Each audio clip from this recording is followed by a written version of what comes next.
Hello, everyone. Welcome to another stream. We're back again. We're doing a chill stream today. Ellie wanted to bash. Ellie wants to bash Xbox for 16 minutes. So we're gonna watch a video. We're gonna watch a video that's about Xbox, just so Ellie can satiate his hatred. He's pure hater energy. You know that I had an Xbox 360 back in the day, and I played and a nephew, one or the other, had an OG Xbox with Crimson Skies. Remember, Nerds? Do you know? Crimson Skies is good. Yeah, I had an original Xbox. Crimson Skies is good. Crimson Skies is very cool. Also, a Need for Speed, like 3 or so. No, Burnout 3. Have you ever played Burnout 3? I don't know if that one, but yeah, no, I remember playing one of the Need for Speed games. It was good. It's good stuff.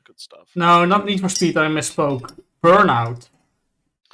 Yeah, no, I'm saying that I played Need for Speed, but not Burnout. I don't believe I got my hands on Burnout back in the day. But no. So yeah, your tragic villain backstory aside, you are now Xbox hate man. Yeah. The true hate. Nah. The problem is people. We have a problem. There's so little in the anime space at the moment. It is a very dry spell right now. We have literally nothing to fucking watch. Oh yeah, we might talk about NVIDIA. We could bash NVIDIA for a bit in the prelude, but I guess. But like, yeah, no, because I went on the channel and I actually like had a look at the recommendations to find videos, and I found a couple. I found a couple that might be alright. But there was nothing really in the backlog or in the YouTube recs that really kind of spoke as like, yeah, we could probably cover this, right? So we're thinking this week we'll just do a gaming chill, little chill stream. Yeah. We got some anime to catch up on anyway. Yeah, I am on that, right? Spoilers for later. I hadn't have much time to give towards trying to get that anime collage, the screenshot collage thing working. Yeah, so we're still jank for now. Yeah, still jank for now, but we'll get because the kitchen, my kitchen renovation is still ongoing. Retsu can attest. I'm sending him secret photos. Yeah.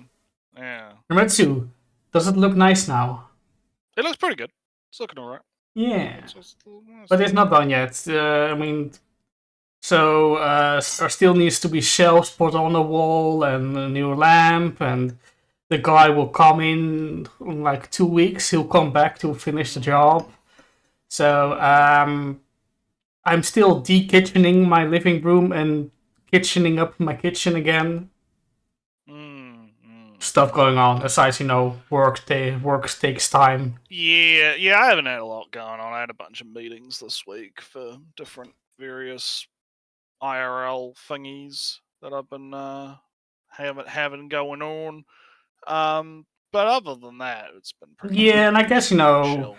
I have to admit, of course, I spent time playing games. I've been into Helldivers again, trying to get the last ship upgrade, grinding out my rare samples. I haven't been playing too much. Just been keeping up with the GFL dailies and the gotcha stuff. I mean, I've been the new GFL 1 event came out. I've been reading that. That's been fun. We are the crazy psycho yandere, a fucking cosmic god that we have to deal with right now. That wants to some good dialogue in the current event. It's very good. Yeah, and Hades 2 got an update, so I'm kind of just jumping back in, trying to kill the bosses on both ends of the map. Oh yeah. And upgrading some, setting. Oh, that Arcana card or this weapon. Let me grind some upgrades for that, and then after a couple of hours from now, I'll be bored or I'll be done, and then I'll wait for the next update. So it's almost like when people I've seen memes about like the 2-week Minecraft phase. Where people get like dip back into Minecraft for 2 weeks. It's like dip back into Hades for 2 weeks. Yeah, but the game isn't done, so when you defeat like the Yeah. bosses on either end of the maps, it's sort of all right. That's that. Come back later, and then it's that's that. Yeah, so it's to speak to Gouda in the chat. I don't know if you heard the news from the dev blog thing they posted, but not only is it Centaurosi and Kluke 416, but so allegedly we're getting early Yuhi. So fucking no chill, the GFL2 devs. No fucking chill, dude. No chill. You gotta save that currency, or you're gonna get fucked. 'Cause holy shit. Also, Yeah. I kind of forgot. I've been playing my Endless Legend a little bit again. It's a big 4X game, kind of like Civilization, but kind of fantasy, sci-fi fantasy setting. And because 2 got announced and was like, all right, let me play 1 again. This 1 is a good game. Got like 10 expansions that I didn't play. Let me just play the game right now with all the expansion, all the new mechanics. And I kind of just got killed or lost in 50 turns, and or let me just restart. So I did a bunch of 50 turn plays until I got a good game going. Then I went for 300 turns, as you do. And Stellaris is getting a huge new economic update overhaul. It's going to be a different game again for the 4th time. So now the dev up, beta and dev blogs and whatnot. So in like a couple months, I'll have a new game. Stellaris came out in. Can I see real quick when Stellaris came out? It's an old game. It came out in 2016. Almost 10 years. Well, it's coming up on 10 years. And it's 9 years now. So I'll have a Stellaris 3, Stellaris 4 to play in a couple months. All not very nice. But that's the gaming stuff. I thought it was a little bit appropriate since we're going to talk about gaming. Let's talk about gaming a little bit. Also, there is on an unrelated note, I'd like to thank you for your service of retweeting good games. I retweet only the best. Or I try to anyway. Yeah. In the gotcha minds forever. Yeah, AAA. I had a conversation with a mate yesterday. I was talking about this because like people, because there's the gotcha haters, right? I know Ali is a certified gotcha hater, right? Yeah, like my certified Xbox hater. Pure gotcha hate coming from being incapable of playing one. No, having no impulse control. Yeah, yeah. Complete lack of. But the problem is, right, is like, so the way I like see it is you have people that are obviously anti-gotcha because of the predatory nature of the business model and all that shit. But then I go on Steam, right, and I look at Avowed, right. I have a look at Avowed on Steam, right, and let me see, because I want to make sure I'm accurate in my information. Where the fuck? It's not on my front page anymore. Has it already been fucking It's already been fucking like deboosted from the fucking Oh, there it is. Yeah. So Avowed, right? Big title coming out, right? Big game, right? Huge AAA game, big game. $130 New Zealand. That's a lot of money for a video game. I wonder if it's any. Oh no.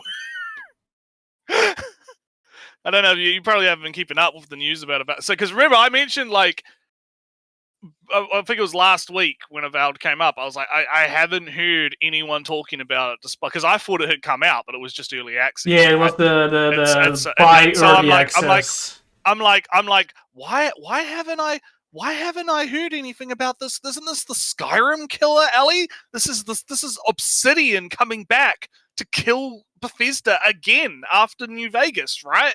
They're going to kill Skyrim, right? And then I hear nothing about it. There's no hype. There's no whatever. And then it comes out, and it's worse than Oblivion on a technical level, right? on like a technical level Yeah, that's worse than Oblivion.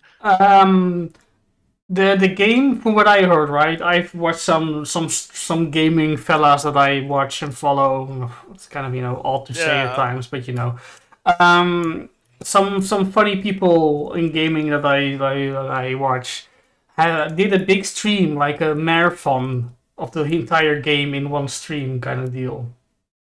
Right. And their Right. problems with I've got only little bits of it, but their problem is the numbers. The Just number, the numbers, Mason. What do they? just your level numbers, at what point you get levels, at what point you get perks, at how much damage you do, how much damage the weapons does, what Well, weapons you get at what tier, kind of the deal. thing that I'm talking more about is like there's this problem with the fact that it doesn't like okay, I've seen a lot of these meme videos on Twitter where it's like, okay, in Skyrim, when you shoot like fireballs, right, Mm-hmm. at like people, the NPCs, they react to you shooting fireballs at them, right? Like you'll have some people will run away, like the woman will run away, right? The warrior guys will pull out their swords and try to kill you. The guards will try to apprehend you, right? Like the NPCs react to what you do in the world, right? In Avowed, you literally can't hurt the NPCs, and not only that, from what I've seen, I don't know if it's true or not, they don't even walk around in the cities. No, They're just stationary. That's what I've heard. I don't know if that's true or not, but like, just the fact that you can like shoot a fireball in someone's face and they don't fucking react at all, right? Is like that's fucking no. not great. In terms of mechanics, or I don't know how you call it really, some interactivity, some mechanic, Safe space RPG. There some will be no killing of civilians in this RPG. in terms of interactivity, chemistry, as the Breath of the Wild people put it, right? The chemistry of the world is very minimal, or almost completely lacking. Yeah. Like I mean, I know Gouda's in the chat. He's talking about how like you can't like burn the grass and whatnot, and there's like stuff like Yeah, that. so that's Where it's what like, that's what the when in Breath of the Wild, right? Grass burns, then you hold so air up. That's that they called yeah. chemistry. So There's to kind of loop this, there's no yeah. So to chemistry in kind of it. yeah. So to loop this back into my point, right? $130, right? Asking Yeah, price, right? Like okay, like here's the thing, right? If it was like okay, it's like a $30 double A, right? Like I could forgive stuff like that, right? I could forgive. Oh, the NPCs don't walk around, like, and also I could forgive it if it was like there were trade-offs to this, right? It was like, okay, you don't get as much chemistry in the interactions with the world, but the story and the gameplay is really good, right? Like the actual combat is really fleshed out, and like the leveling is fleshed out, and the companions are fleshed out, and all this other stuff. But everything I've heard about the game is like, why would I spend $130 on that when like hell, like I could buy Oblivion right now for like $4, yeah. The right? problem is, And I and, and, saw and, and to loop some. back to the gotcha talk before I let you make a point, right? Because this is Mm, what I was talking about when it comes to gotcha. The amount of money I've spent on GFL 2, right? Like right now, because I have been buying the monthly cards. I think it's been out for like what 3 or 4 months. So like I've only probably spent like collectively like $20 to $30 on GFL, and like $8 a month for a monthly card, right? To put, and that's something I don't even have to buy. I'm just buying because I want to, because I kind of want to support the devs, right? Like, like versus $130 for a right? It doesn't really work, does it? It doesn't really make a lot of sense. no, I saw Like, some article headline pop up that said Avowed was rebooted 3 times, and that's oh yeah. oh well, I'm just like, I don't find that as an excuse anymore, No, right? Like I well, can't. I, it's an explanation, less of an excuse. yeah, no, I get what you're saying, right? But it's like, I think in this day and age, right, the problem that we've got is why the value proposition is just not there. It's just not there. Like, why should, like, again, $130, that's fucking insane for a video game. That's like fucking like a ton of New Zealand money, right? Yeah. Like, that's a like, even for like other countries, right? Like, I would assume that's like full price game in America, right? It's the $70, the new standard for high. Yeah, for high end stuff. Yeah. Well, like Monster Hunter Rise, I'm looking at, and that's like $60. Like, that's not too bad. Like, Elden Ring is $100 right now. You know, like, there are other games that I could buy that are way cheaper. Like, the porn games are showing up on my feed right now. And I could fucking, like, they're only like Monster Hunter $15. Wild is the same price as Avowed. I see. Close. I would assume that's probably because it's yeah I'm watching on AAA Steam. pricing. Were you looking at the deluxe edition per chance? No, not for Avowed. No, Avowed is the deluxe edition for Avowed is even more money. Yeah, that's what I mean. It's like 150. I was trying to give it a chance by only talking about the standard edition. But it's like, again, it's like, you know, there's a reason. I think this is part of the reason why a lot of people are like playing gotcha games, right? Or playing these like free to play games, right? Because the value proposition, like, I spend like what, $8 a month ish on GFL. What do I receive in the trade deal? I get like hundreds of hours of fucking content, right? Like tons of like lore pieces, story, different game modes, you know, like the process of leveling the girls and raising them up, right? You get all of this content for the game, and you don't even have to pay that $8 a month. You could just play it for free, right? And then if you get bored with it, you could just not play it, right? Again, right? It's like the value proposition just doesn't make sense anymore, right? And I think that's a big kind of problem with people that kind of dismiss gotcha, I guess, right? Is they're not thinking about it from the perspective of, well, maybe gotcha's moving, like, becoming more of a big thing and moving in that direction simply because it's the better value proposition for people. You know, like, you know, poor people got to play games too, you know. Yeah, and it's just maybe the video we're going to watch will go into this, right? It's Maybe just, it'll get into this too. Yeah, it's game making became so expensive. They only went for safe bets, and safe bets or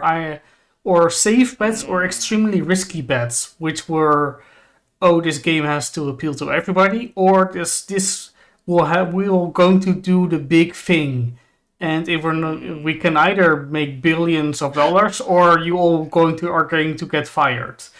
Yeah, you're assuming that developers are capable of making these decisions. Yeah, I No, know. developers aren't making these decisions, of course. Yeah, corporate. Yeah, Yeah. corporate's the real. Yeah, that is a distinction to make. Actually, is like, I mean, I know that like there are bad developers out there, but like, you know, I mean, corporate was does it tend to be a big part of the problem. just you know, for backdoor deals, right? Backroom deals. Was it Jim Ryan's was head of PlayStation? Oh yeah, I heard there's been a big shift up leadership shuffle at PlayStation.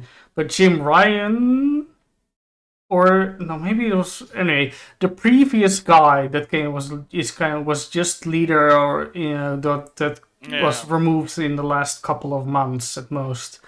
He was the one who, you know, ordered 12 live service games all at the same time. Now the new leaders are in. What they do, they cancel all the live service games.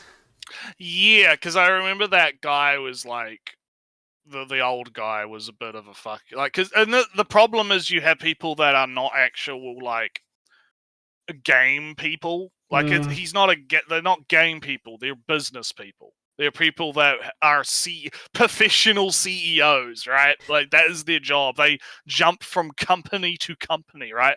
I'm sure he's going to get hired by some no-name tech thing in Silicon Valley or whatever, right? and you jump right into a new CEO position. Yeah, but it's kind of hard, because right. Watch me here defend CEOs for some other reason. Yeah, Ellie, true CEO defender. No,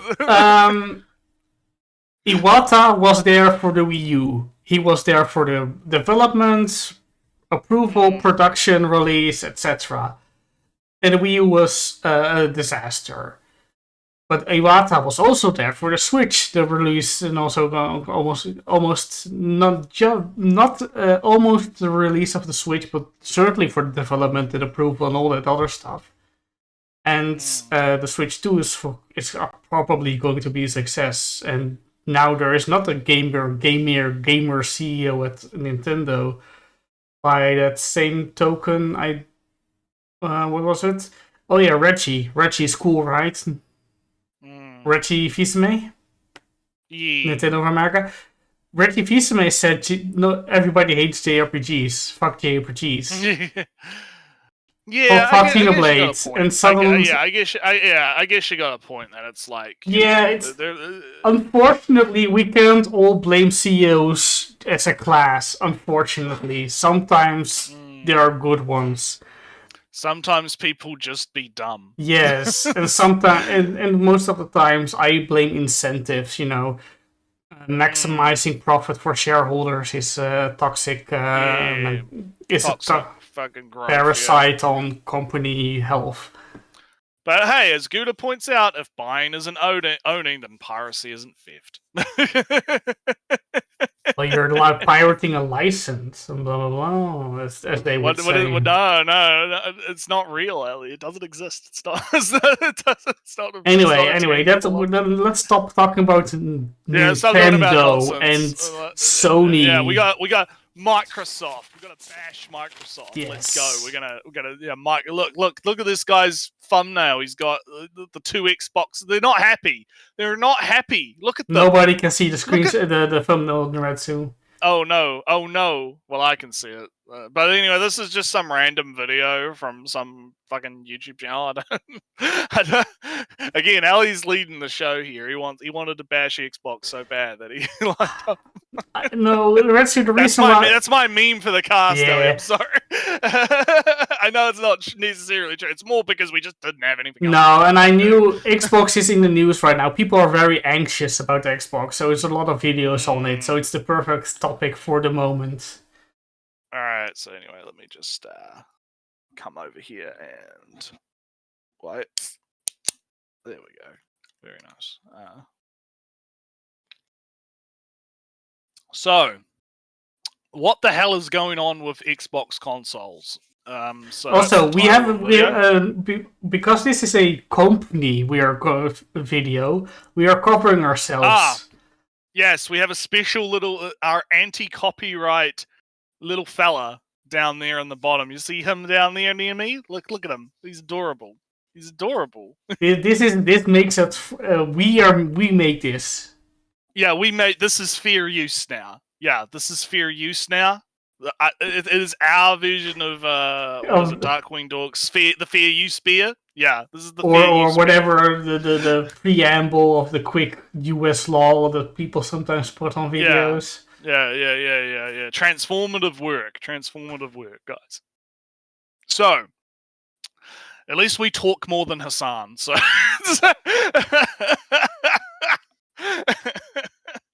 I hate to derail the stream again, but there was news about that because Hassan was on Trash Taste again, and everyone is fucking flaming the shit out of the Trash Taste boys. I would do that no matter who they invite. You'd love to see it. You'd love to see it. That's all I'm gonna say on that.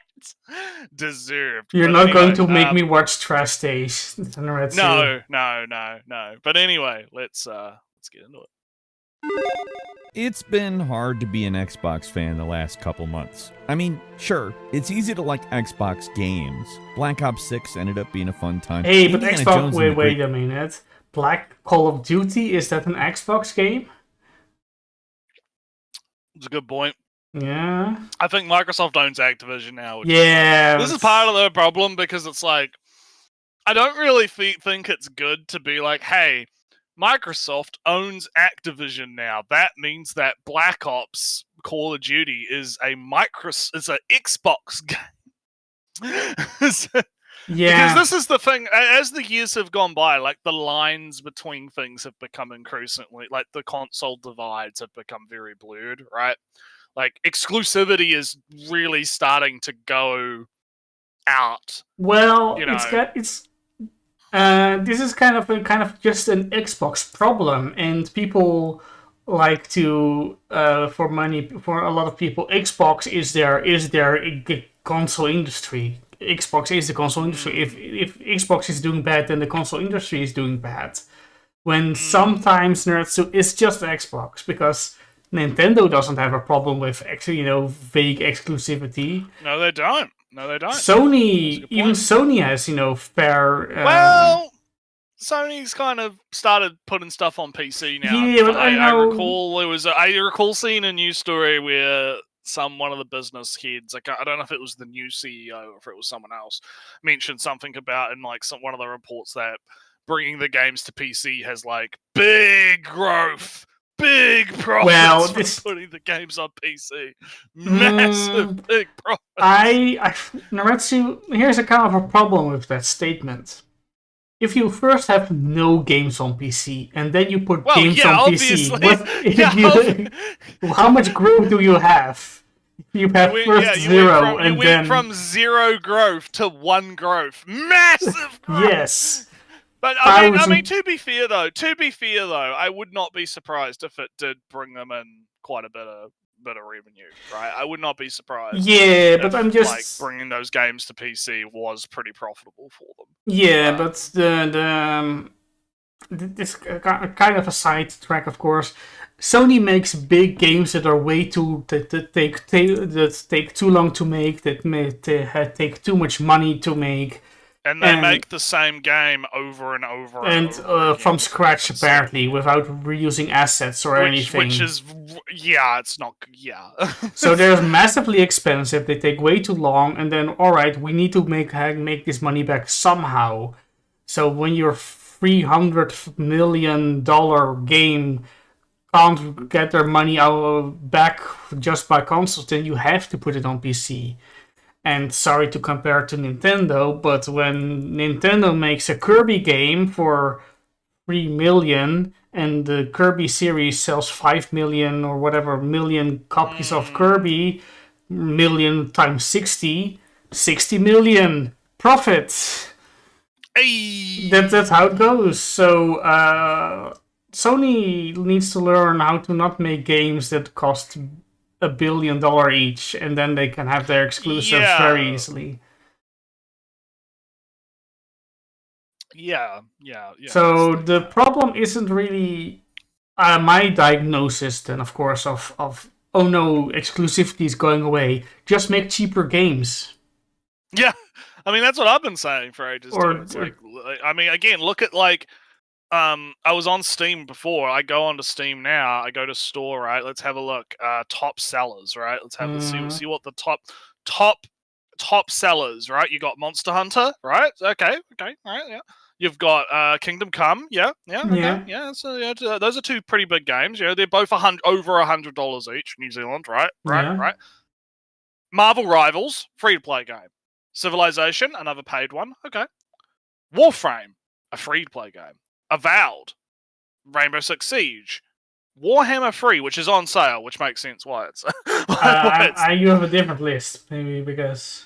I guess I do. Maybe it's something to do with the thing. But what my thing is, I'm looking at this right, and I see 1, 2, 3, 4, 5, 6. I see 6 paid games with 1, 2, 3, 4. 4 of them being over $100, right? And then there's 1, 2, 3, and then there's 4 free to play games, right? Like some of the top selling games, at least on my like Steam sale chart, right?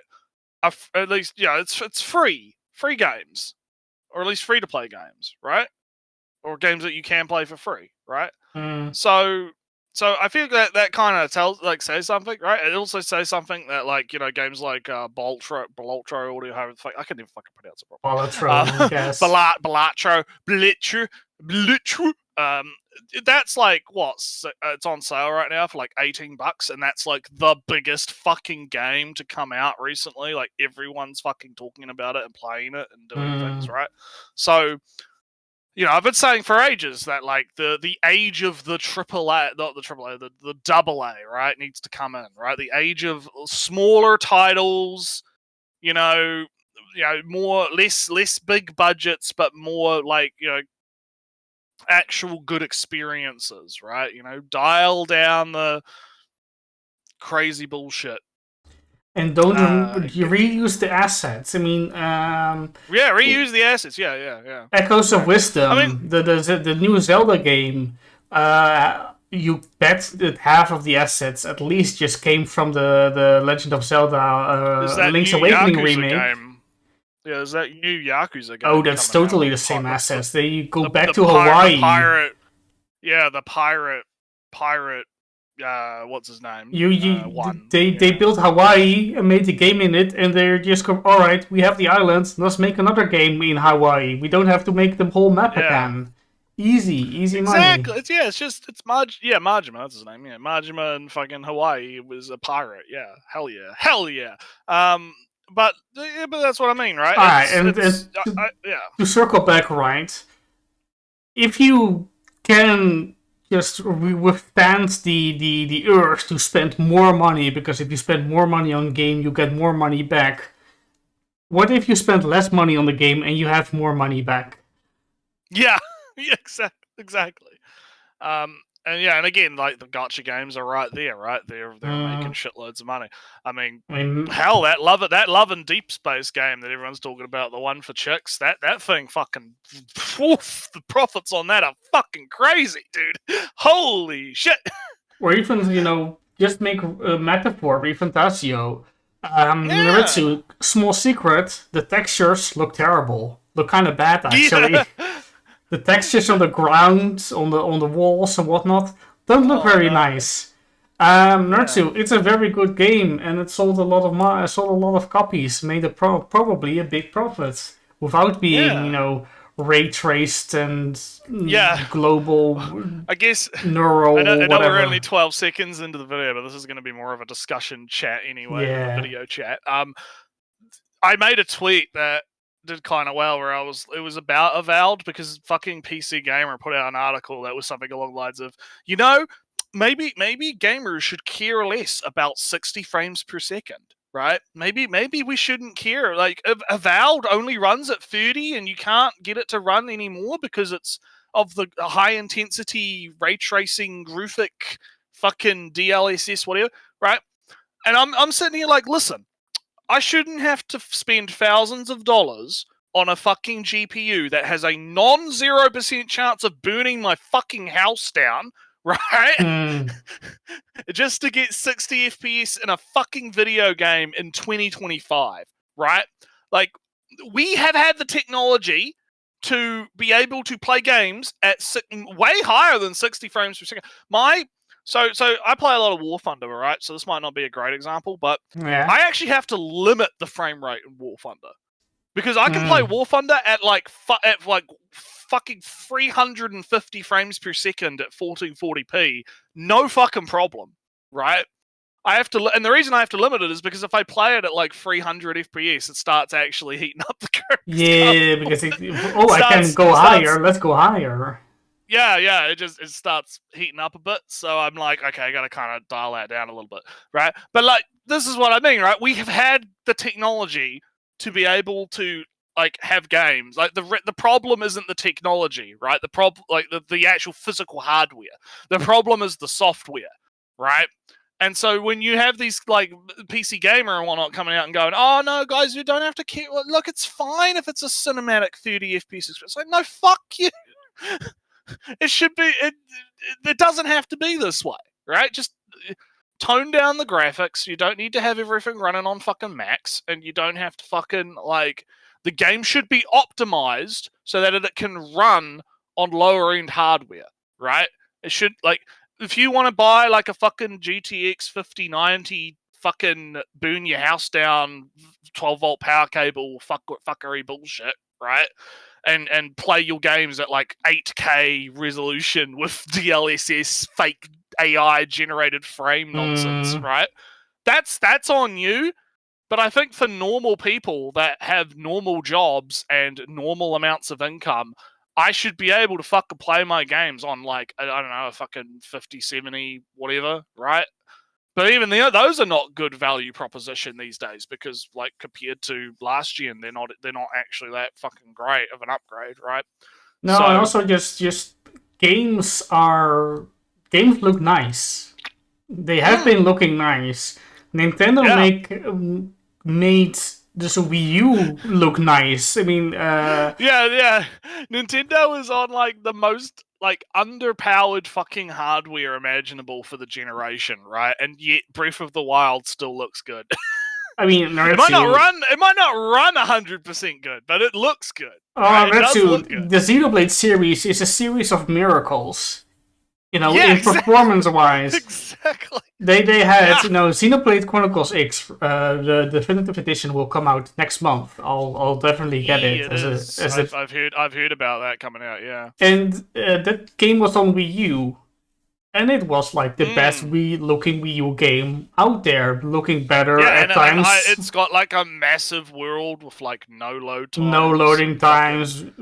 Looks good at a distance, looks good close up on the ground. You can fly around, drive around, monsters look nice, etc, etc, etc. And looks very nice. And then you go look at your super shooter on the PlayStation 3 or whatever it was. Yeah, and then you have Game Freak, as Gouda pointed.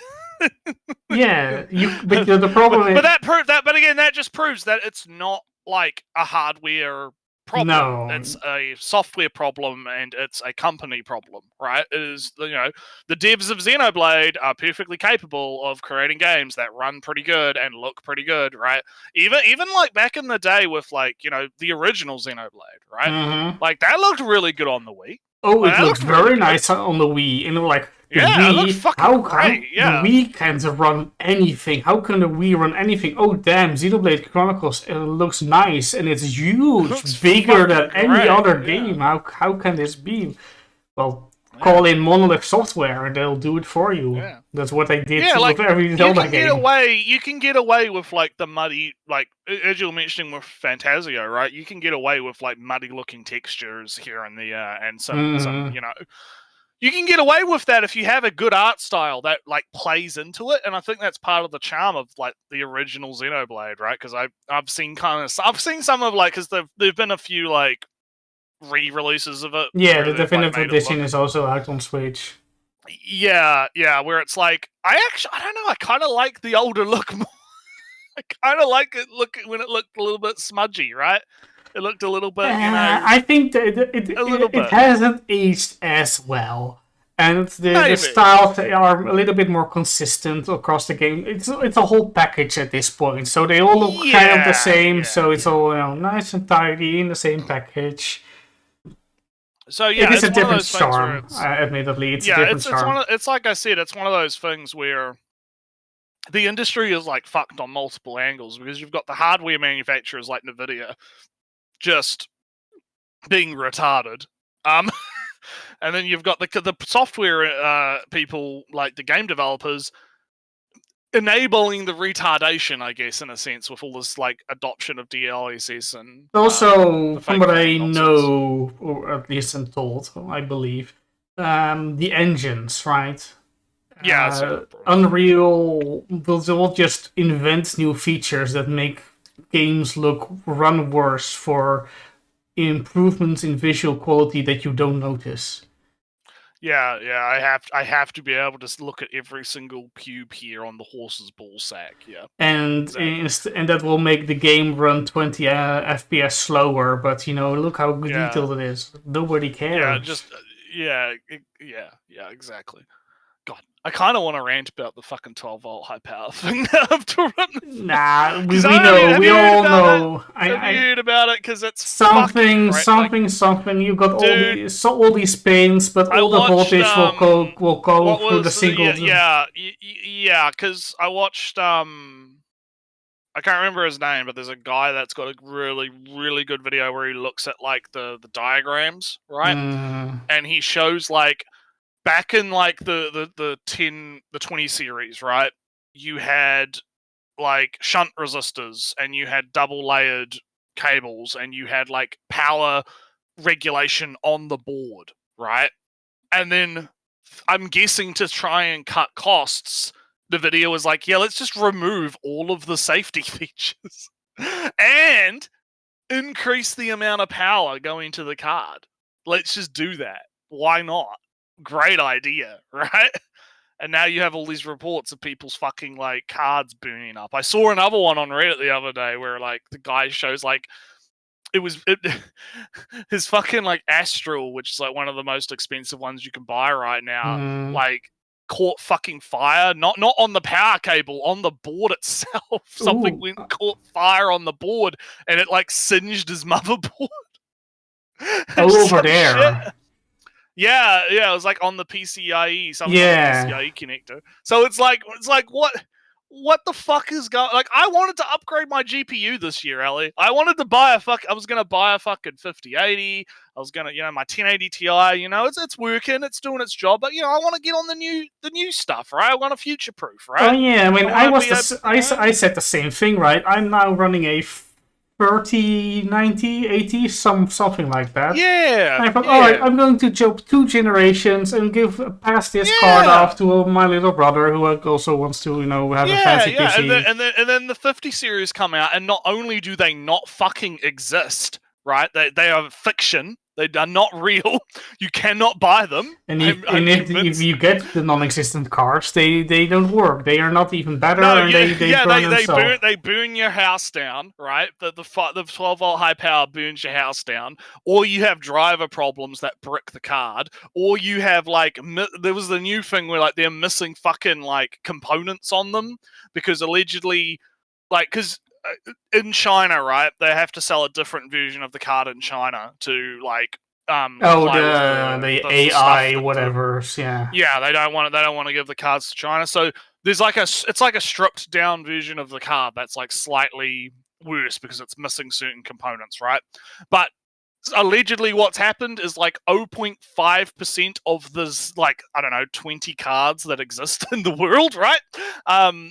We're like they mixed up the fucking PCBs or some shit, so like people were getting like the one that has the strip down, even though it wasn't the strip down, or something like that. That's what I heard, right? So I'm just kind of like, gee, yeah, AMD is in such a crazy position to do something so funny right now, right? Because AMD hasn't been like targeting the high end market in quite a while. If they can put something out that is at least on par with a 5080. Like, or maybe even just like slightly worse than a 5080, right? Like, fuck, man, they would just destroy. Like, they would get all the market share right now. It's because they've delayed their I'll let you go and see, because they've delayed their new gen, because their new gen is coming, but they delayed it, and I think they delayed it specifically to get the drivers good, because they've had a history of like releasing cards that have had bad drivers on launch. So I think they're trying to like iron all that shit out before launch, as well as probably get some stock so they can actually be able to fucking ship something that exists, right? So yeah, we'll see what happens. No, Nintendo is going to do the funny also.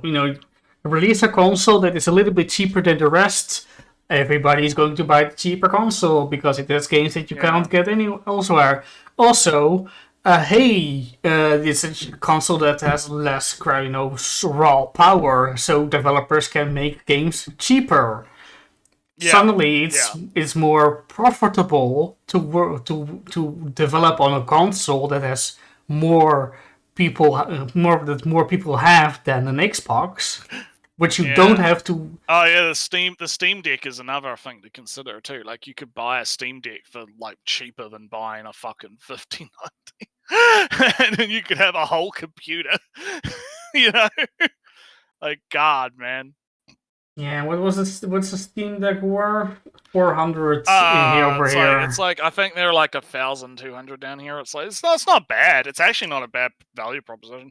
And I don't actually think like because I think the Switch and the Steam Deck are kind of like two. It's almost kind of like the relationship with Nvidia and AMD right now, where it's like Valve is obviously targeting like the higher end with the Steam Deck, right? Like obviously, and as you mentioned, Nintendo is aiming for that kind of lower end market that's not being serviced, because not everyone can afford a Steam Deck, right? Maybe you might not be able to afford one, and that's all right. That's how it is sometimes, right? So yeah, it's God, fucking hell. I do have to say, right? Steam Deck is a topic and a thing we consider in our small, high hardcore gaming spaces. In the grander scheme of sales and numbers, Steam Deck is insignificant. It's not really a thing that is worth mentioning in comparison to the Switch, because Switch sells 1 million a month, Steam Deck sells 1 million in a year. That kind of deal. It's not really. Small note, just for funsies, because we're talking about Xbox. Presumably, we should be talking about Xbox. Naretsu. Yeah, Steam Deck sold 10 million sold apparently or something. From right now, alright.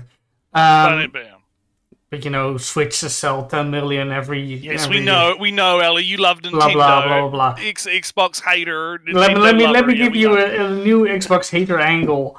Naretsu, Wii U, massive flop, right? Biggest flop ever, disaster, etc.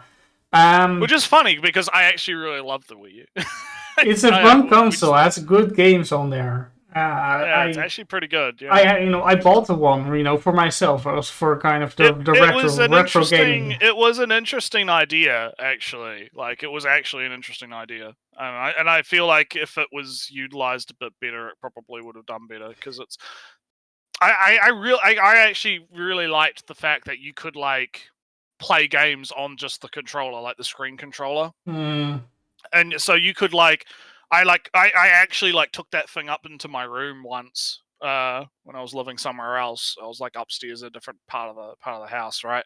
And I actually like could play games on the controller away from the TV while someone else was on the TV, and like I thought that was like actually good functionality. It was very nice when to do that, but Wii U massive failure. Small secret, Naretsu. The Xbox Series consoles, either combined or individually, haven't sold as much as the Wii U. And still we pretend that Xbox Series XS is a good thing for Xbox when it's sold less than the Wii U. I have to, look it up actually, Yeah. But it's like, But anyway, I guess we should probably get back to doing our video. So yeah, we're supposed to. Yeah, 12 seconds in, let's go. Excellent. Game Pass, still a real solid value proposition no matter how you slice it. The Microsoft Games division is overall doing pretty well for itself, with gaming revenue up by 43%. Still, the vast majority of that revenue is coming from games that come out on other platforms. Or like with Black Ops 6, where it made much more on PlayStation than Xbox consoles. But hey, revenue's revenue, right? The weird thing about the current moment is that if you just like good games, it's kind of great. There's some great games coming out. But if you're watching the industry, then it kind of feels like the sky is falling, especially if you're a hardcore Xbox fan. Hi folks, it's Falcon, and today on Game Ranks, we're asking, what the hell is going on with Xbox? Yeah, what the hell is going on with Xbox? Hysterical laughter. Game Pass is Game Pass is we've talked about that before, how the Game Pass is it's a poison pill. It's a buying, what was it again? Borrowing from the future. It's a debt. Whatever you do. As Gouda said, Fastian bargain. There's a deal with the devil, basically.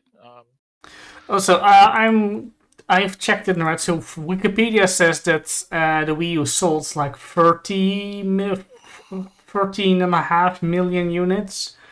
The Xbox Series X and S combined have like 30. So Right. so now the two consoles, it hasn't as the Series S or X have sold as much as the Wii U, and Well, the thing with the Game Pass is like it was one of those things where it's like, yeah, I'm trying to remember because we talked about this like way time ago on one of the other casts that was gaming related, where it's like, yeah, sure, it is a good value proposition for the consumer, right? Because you're getting a shitload of games for the price of just a subscription, right? But it's not sustainable in the sense of those aren't individual sales. Each sale isn't worth as much. Once someone's on the Game Pass and they're buying it, right? Like that's only one purchase a year if you're buying it yearly, right? Or if you're buying it per month, it's different because it's like one per month. It's the same amount of money, right? It's the same amount of money per person, right? Per year, right? Versus someone who might buy like 10 games, right? It doesn't work. It doesn't. no, and also It's not going to work in the long run, right? It's not going to work in the long run. No, it's this it's a you need a lot of people for it to work. There's not enough people use it. The people who would buy a game every month, it's cheaper to have to do the Game Pass. Therefore, you lose money in the hardcore gaming space. So the thing you want are the people that have a subscription that don't know they have a subscription, but there are not enough of them. At the same time, you have all these studios and whatnot. They will just get a share of the great pool that is Game Pass. Meanwhile, Xbox, Microsoft still has sales numbers they would have to get, even though their games are on Game Pass, and you can't correctly measure their success all that well. What is the difference between a person that's a fan of the series and playing it on Game Pass, and somebody who's playing it on Game Pass on a whim? What's the difference between the two? You can't tell. If somebody is buying a game as a fan or as a just impulse spending, at least that money goes to. You can say, all right, even the impulse spender that didn't play the game in the end still has is some investment in it. Game Pass impulse play doesn't have an investment. There are a lot of problems with how do you get the money that is going. How do you get the money from the person to the people that are making the game? Game Pass just obfuscates it a lot, makes it a lot more difficult, and less money for the people that made the game in the end. Right. All right. Continue. So I want to go ahead and say, we've asked this question before. Last year we made a video, I think kind of questioning whether or not the Xbox was safe, but now I think it's right to ask a little bit more serious of questions. The most alarming headline recently is that 2024 was kind of the worst year in terms of hardware sales for the entire history of Xbox. In 2024, the Series X/S have only sold 2.7 million units. That's not a lot. Let me go. So I look just PlayStation up real quick instead of Nintendo because otherwise people will. Play sales 2024. How many places sold? 9 million. 10. Let's make a nice number. 10 million PlayStations were sold in the same year. Yeah. They'd probably make more money just not selling consoles anymore. Well, I think like the way I've mentioned before, I see them going in a couple of directions. I think they are probably gonna. There was like those leaks that were from a while ago that they've probably changed their plan since then, and it's probably like, and those leaks might not have been accurate either. But like I remember Gamers Nexus covering those like internal documents that leaked that suggested they were working on a mobile Steam Deck type thing No, they're too late. That was the first one. Was like they were going to work on like a mobile Steam Deck type thing, and whether or not that's too late or not is besides the point of the fact that was considered, right? And then the other thing was they were going to go the way of having like instead of doing the hardware streaming thing, because this was like. But the ironic thing is this is like just after the Stadia like failed, right? Yeah. And a lot of like places have kind of moved away from that in a sense. Like I think it's still kind of a thing. I don't know because I remember PlayStation was going to dip their toes in that as well, letting people stream games over their PlayStations or whatever. And I don't know if that actually went anywhere. And I don't think it will because I don't think it's like because the idea like sounds kind of okay where it's like, oh yeah, you don't have to buy like oh yeah, you could just play games from your TV without having to buy a console, right? You just pay the subscription and then you can play your funny image. games, right? Go keep talking for a second. I can. Yeah, you do your funny image, right? So like there was like the Stadia and stuff like at the time sounded okay, but the problem is well, one, there's input lag issues and latency and stuff like that with streaming a game over the internet and the inputs and stuff, right? And it ended up kind of failing, right? And I think that kind of threw a bit of a spanner in the works because the industry was definitely moving in that direction, but then when Stadia like crashed and burnt, I have a feeling that they kind of decided to fucking pivot real hard away from that shit. It was definitely a but that was one of the things they were like considering, right? Was like having instead of like these big like expensive boxes, instead of that you would just buy like a smaller box that you would use as your like Xbox streaming device or whatever. Yeah, real world physics said no. Yeah, exactly. Yeah, because that was the big problem. It's like not everyone is on like high speed internet. Like I'm on high speed internet. I've got fiber, right? I've got big gigabit fiber, right, in where I live, right? So I'm but this is the problem is I'm in New Zealand as well, so I have lag literally unless it's literally hosted in New Zealand. I'm gonna get like 250, 60 fucking milliseconds of lag no matter what. Terrible quality. Right? Oh shit! I see. Big blur. You're gonna have to. I have to. Hang on. I'll bring up the image and I can maybe. Yeah, let me go and do it a little bit. Convoluted over here. Go here. Go here. Is this going to make a difference? Wait, no, I don't want to like. I want to fucking. Open image in new tab. Oh, it's a fucking webm. What are you doing? I try to open it in a new tab and it downloads it as a fucking web. What the fuck is a web PB? What the fuck is this? One of those things that are. It's not a real file. No. What if I just do this? Is this one a JPEG? Yeah, this one's a fucking JPEG. There we go. Now I can get that open on a new tab. I can actually fucking read it. But going back to what I was saying before we move on to this, while you're trying to figure this out, So the streaming thing, big fucking. I wonder if I can find those leaks. Actually, I might be able to find them. Yeah, that was a big, shitty Google format. Yeah.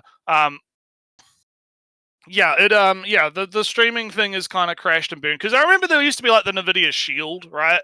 And Nvidia was trying to do like a fucking streaming thing for a while. There's a few other places that were trying to do like streaming games, and that kind of shit. And it just did not fucking work at all, right?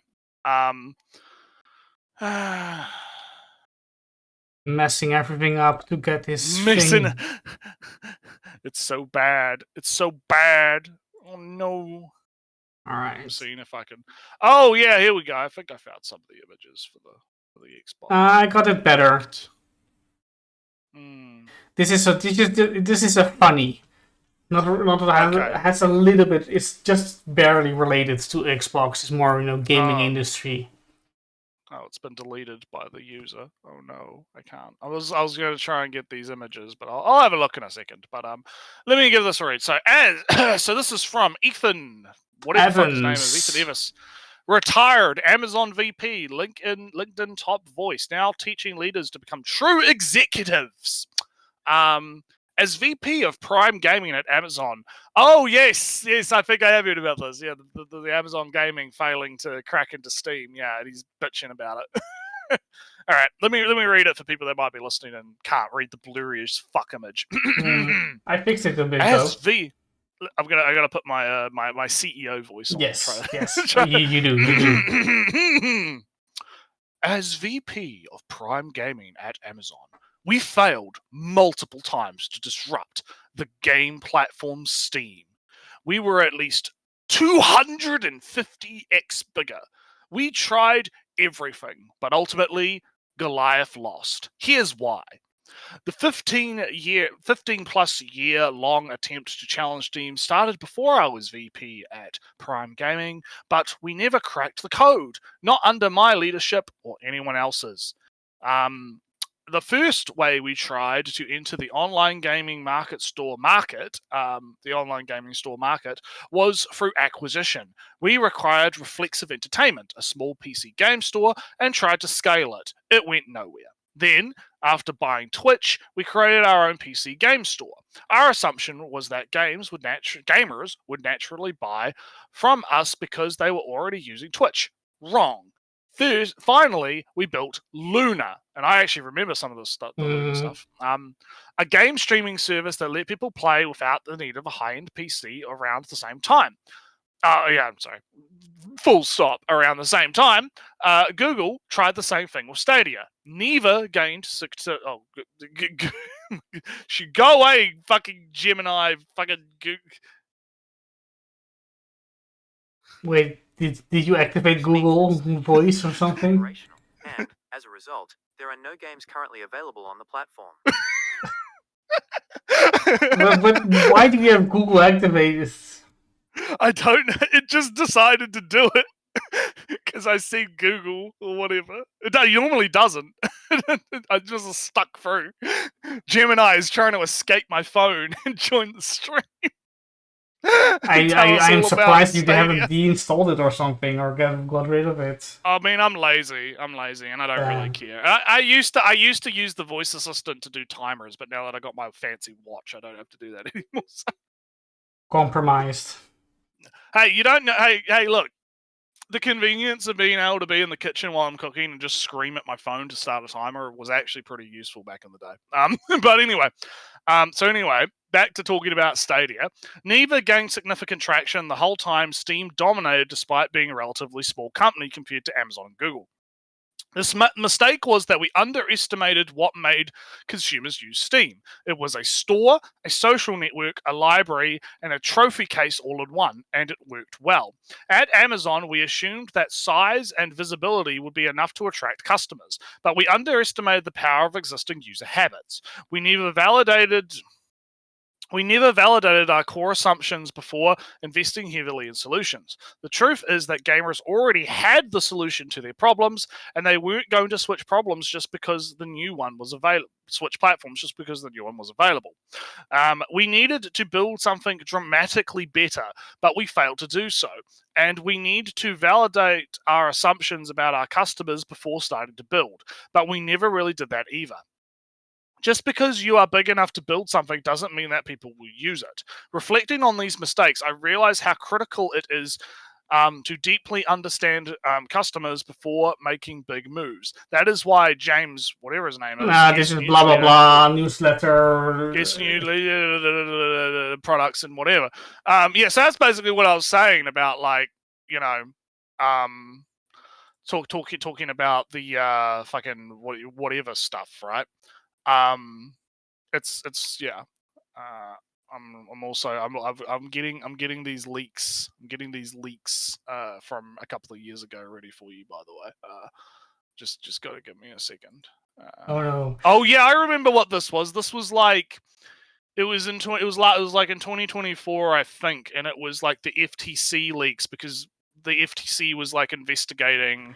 Oh, I know what you mean. Microsoft So and a bunch of shit like got a bunch of shit on the court case got like made public by accident. Or yeah, something. the point Like, is merger investigation. Hey, isn't this merger going to harm consumers? The answer is yes, but a judge has to agree, and a judge is going to no big business is good. So who cares? But okay, I'm gonna give somewhere in you. between, Microsoft sent a bunch of stuff to FTC or the lawyers, So, and it got according to what I remember, so this was the Xbox, this was the refresh for the Series X that I believe is coming this year, if the leaks are correct, if they haven't changed their like plan. Because let me bring this up. And I'll put the other ones. I'm grabbing these just off Google, right? So it looks that's kind of one. iffy, but I can. The quality is going to be a bit iff because a lot Oh of no, it's that's so probably been deleted. I can only do one image at a time, right? So Yeah, that's why I'm loading them up so you can do them one at a time. nah, but I'm I already I'm breaking everything, aren't I? Oh no. Oh no. I don't have the first one. Oh You went too no. fast. Okay. Well, if I delete the other one, will it? No, you have to upload the first one and then. Okay, I could do that. That's not a problem. I'll just copy image and I'll redo it. Don't worry. Okay. All right. Let's start with number one. Let's talk about them one by one, right? Let's talk about one by one. Why not? Right. So this was the Brooklyn, right? So this was Now it's this is boring. the allegedly, right? The like the refresh that's coming this year, right? So low power standby mode, new stuff, it's a beautiful new innovative design. They cut the corners off it, Ellie. It's a cylinder. It's not a cube anymore. More internal storage. Price was $500. New Gen 9 console, 4K, faster Wi-Fi, reduced power, blah blah blah blah blah. Right. Who cares? So the next image was like essentially the plan going into 2028. So it kind of shows the history of. So you have like CY1. So 2001 was the Xbox original, and then you had the 360, and then you had the Xbox One, and then you had the Series X and S, and then in 2028 they are going into Cloud, full right? cloud. Yeah, full cloud coverage. Yeah. And so then you have a look at the launch times. So this was like the projected launch dates of. So you had if it's financial year 2024, right? So mid June. So sometime around May, June of 24 they were going to announce, which I don't think ended up happening. I don't think they've announced any refreshes. I don't think so. So this could all be like changed now because they probably changed their strategy after like these leaks happened, right? And then allegedly sometime around August going into November they were going to release Elwood, and so these were the new refreshes, right? Separation between the launches, talking about although stuff. Naruto, fiscal years are weird because the fiscal year they are. Yeah. It's now the fourth quarter of 2024 fiscally. Yeah. So they still can announce the new console in June this year, as it is still 2024 fiscally. Yeah. So we'll see what happens with that. I also have. So this is a stat. This is like the stats of the new versions supposedly. Got a bit iffy. This image format for some reason doesn't play nice with the bots. Yeah, and then gaming and beyond. So this was when they were talking about having the mobile controller, Cloud Blade, whatever the fuck Cloud Blade is. There was a bunch of slides from this, like the leaked thingamadigger from the FTC. So the TLDR was like Xbox's like general like. Oh, hang on, here we go.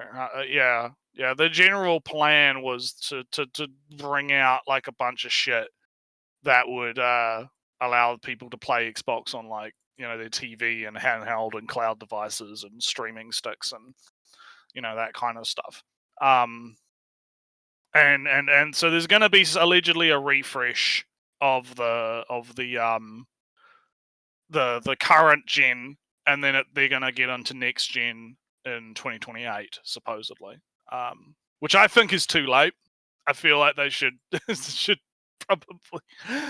Well, this is all right. Back to game industry as a whole instead of just Xbox for a second. Apparently, in the next PlayStation is already in development and will come out in 2026. The problem is the games that are coming out today are still made for the PlayStation 4. Right. So the PlayStation 4 is still an active console, actively developed for, actively targeted, etc. Because very few games really are made for PlayStation 5 with specs of PlayStation 5, and the PlayStation 4 simply cannot handle it. That is not yet the case.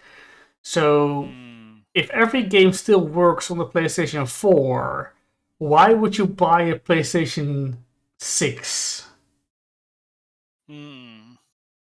Because presumably, even the games. Because if you can play all your old games on or if you can play the new games on the old console with a bit of a performance hit, why would you? It's not like with the Switch and the Switch 2 where it's like, oh yeah, you can play your old Switch games on the Switch 2, but you can't play the new games on the old Switch, right? That's kind of the problem. Yeah, I mean, but even still, if cross-gen is cut off, you can't see PlayStation 6 games, you can't play in PlayStation 4. Alright. PlayStation 5 is still there and cheaper. Yeah, and they're abundant. Yeah, so then you'll just have the same problem with the PlayStation 5. And of course, you can't really decide. What if people what if game dev just skip the PlayStation 6? Sony comes out with the PlayStation 6 and game developer just ignore it. No. Like, nah. Way more people have a PlayStation 4. Less people have a PlayStation 5. Why would I develop for the thing that has less player base? Xbox. But anyhow, I guess we'll get back to the video because let me get rid of the. We should get gotta get rid of all my fucking image leaks. Oh goddamn! We started with sales numbers. Yeah. Oh no. Anyway. European sales even worse. There were only 290,000 units sold in all of Europe. Yeah, there you go, Ali. Only 200. Oh, the Retsu. I can. For Funsies Naretsu, over here the store is called Intertoys, which is kind of the game, the toy store, right? Right. I have to look up if I can find it real quick. So Intertoys is the toy store. Now, I'm sorry, so many goddamn images. Can I? I'm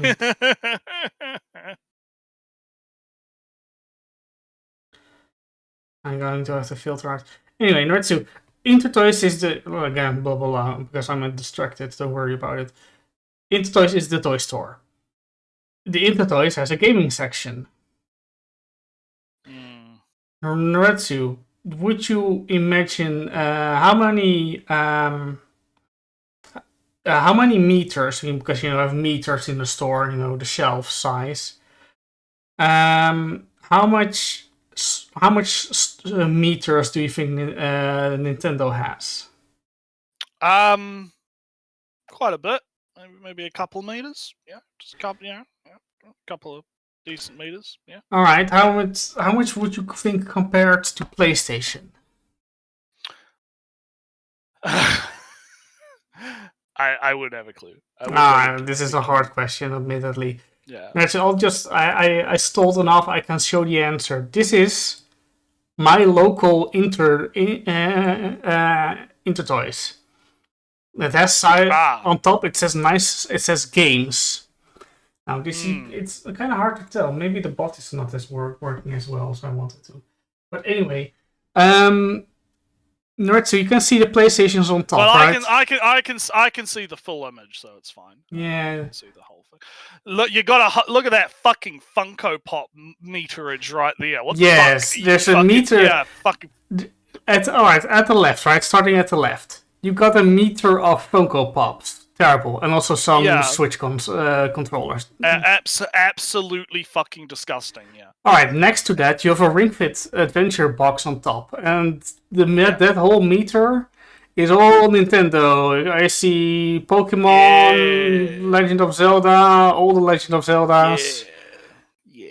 All right. Next to that is more. Is another Nintendo meter. Mario Party. You see Kirby. Yeah. So Nintendo's got 2 shelves, and PlayStation's got 1 shelf, minus the big boxes on the top. Oh, and a little bit of just some headphones on the bottom and whatnot. So Sony got 1 meter of games, and Nintendo got kind of 2 in general, and 1 meter for the Funko Pops. Retsu, how many Xbox do you see here? No Xbox to be found. 0 Xbox meters. Oh, yes, no. That's kind of the problem there too. Their Xbox does not exist in this store. You cannot buy an Xbox here in Europe.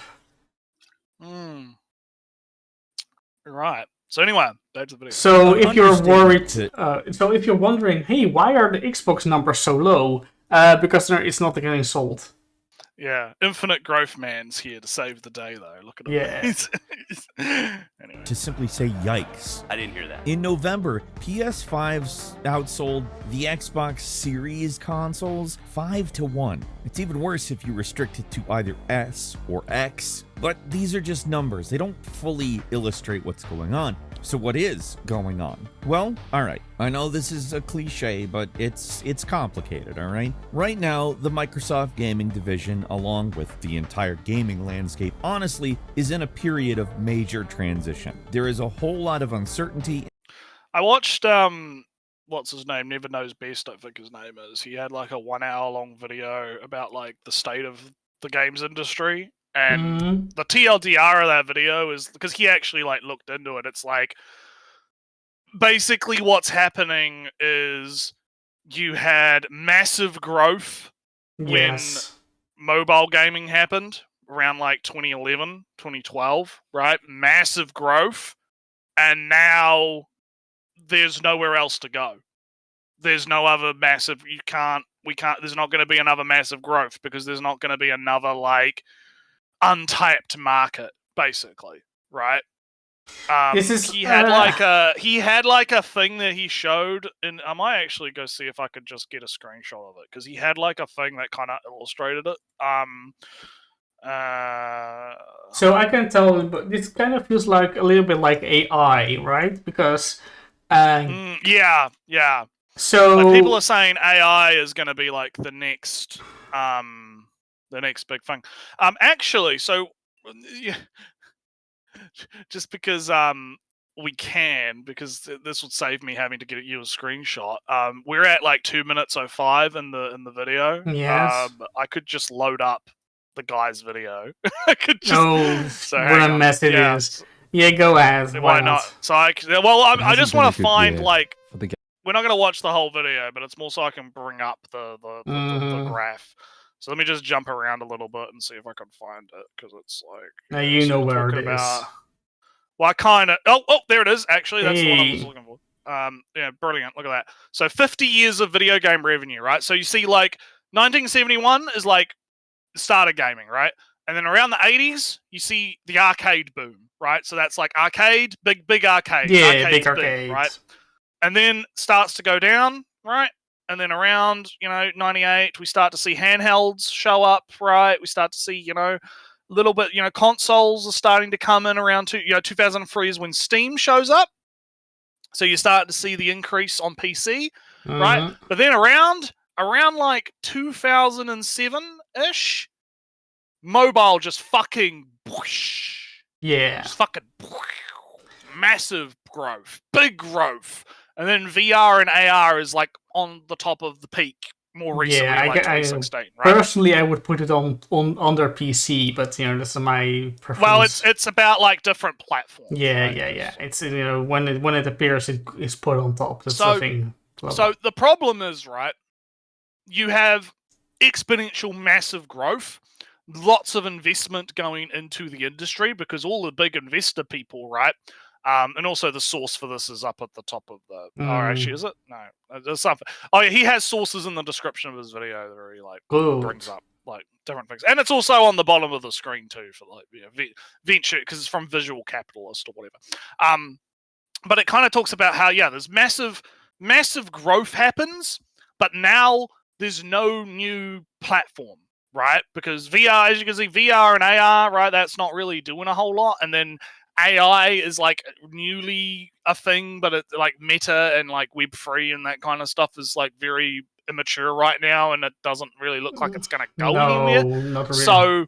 So the problem is there's not really any like more room for there to be any more growth, and what's ending up happening is because there's no more growth, investors are starting to pull out, they're starting to cash in, they're starting to get all their shit back, and now we're starting to see this kind of decline in funding, right, coming in. And that's like part of the the thing in the video. The guy in the video, he goes through like everything else too, like the woke shit, and he doesn't he downplays the woke shit a little bit, but I think the woke shit has a lot more to do with it than people think. Like the woke stuff and the greedy CEOs and all that stuff, and it's like it's a combination of different factors. But according to him in the video, and I sort of agree, the main driving problem is that it's not like there's a lack of growth. There's a lack of like expansion. There's nowhere else to it. Like exponential growth stops. Yeah. You don't have like because mobile was like everyone had a mobile phone, so obviously mobile gaming there was a massive untapped market there, and all of a sudden explosion, right? The only other like untapped market I could think of is China. Like China is like the only other one where it's like, then that's one of the reasons a lot of games have been trying to like break into the Chinese market a little bit, is because China has a massive population, and because of the Great Wall, the Great Firewall of China and all their wacky rules and regulations and stuff, it's a lot harder to like get things into China. But so it's seen as kind of like an untapped market. So that could be a possible avenue that a lot of these like bigger companies could go on to. But I mean, this is all assuming you give a fuck about EA or whatever, right? I'm just saying, there's a bunch of other like stuff here where he like shows about the state of gaming, and like there's a bunch of different like, oh, look at the growth, right? But the growth doesn't tell the whole story, right? Video game content spending versus GDP and that kind of yes, stuff. It's an interesting video. I'll link the video in the chat so guys can go watch it, because it is a very interesting video. So I have something to say a little bit, right? It's kind of it's a bit meta, I guess, in finance. I think that every game company in the world said, "Oh yeah, mobile, that's gaming." And so when mobile spending went up.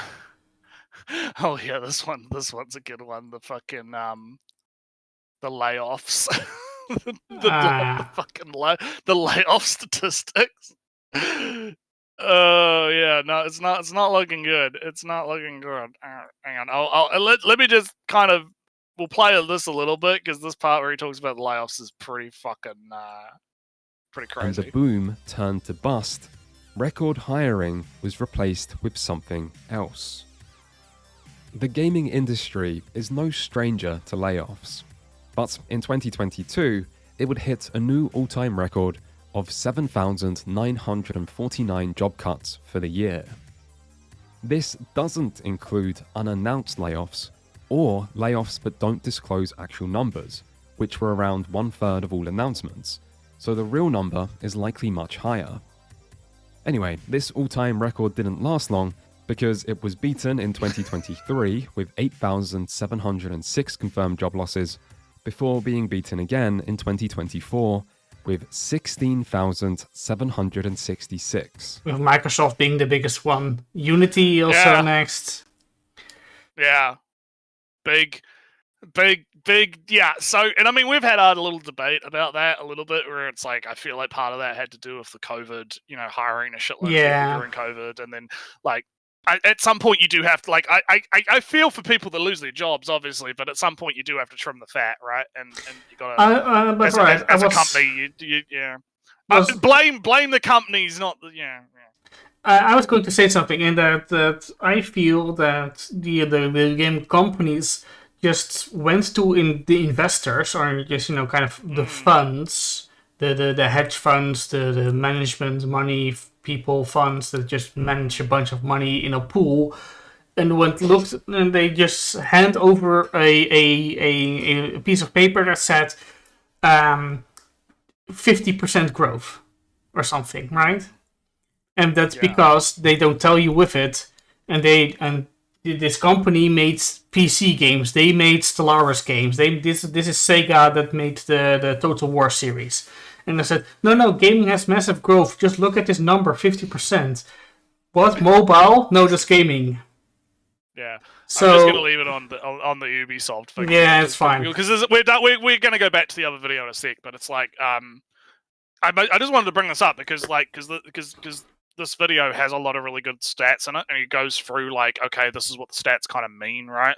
And how like the reasons for the industry downfall right now are like multifaceted, right? Like it's not just necessarily just one thing, but there's like a combine of factors going on that's being kind of spearheaded by the fact that there is no like room to grow now. Like we've kind of reached the peak of what the growth can kind of be, so the only way to go is down, right? So I guess I'll have to load up the history. No, but to finish the story, Noretsu, that It's I believe that those question? numbers in the big, was it kind of the PowerPoint presentation, right? Said that mobile game spending has a big decline.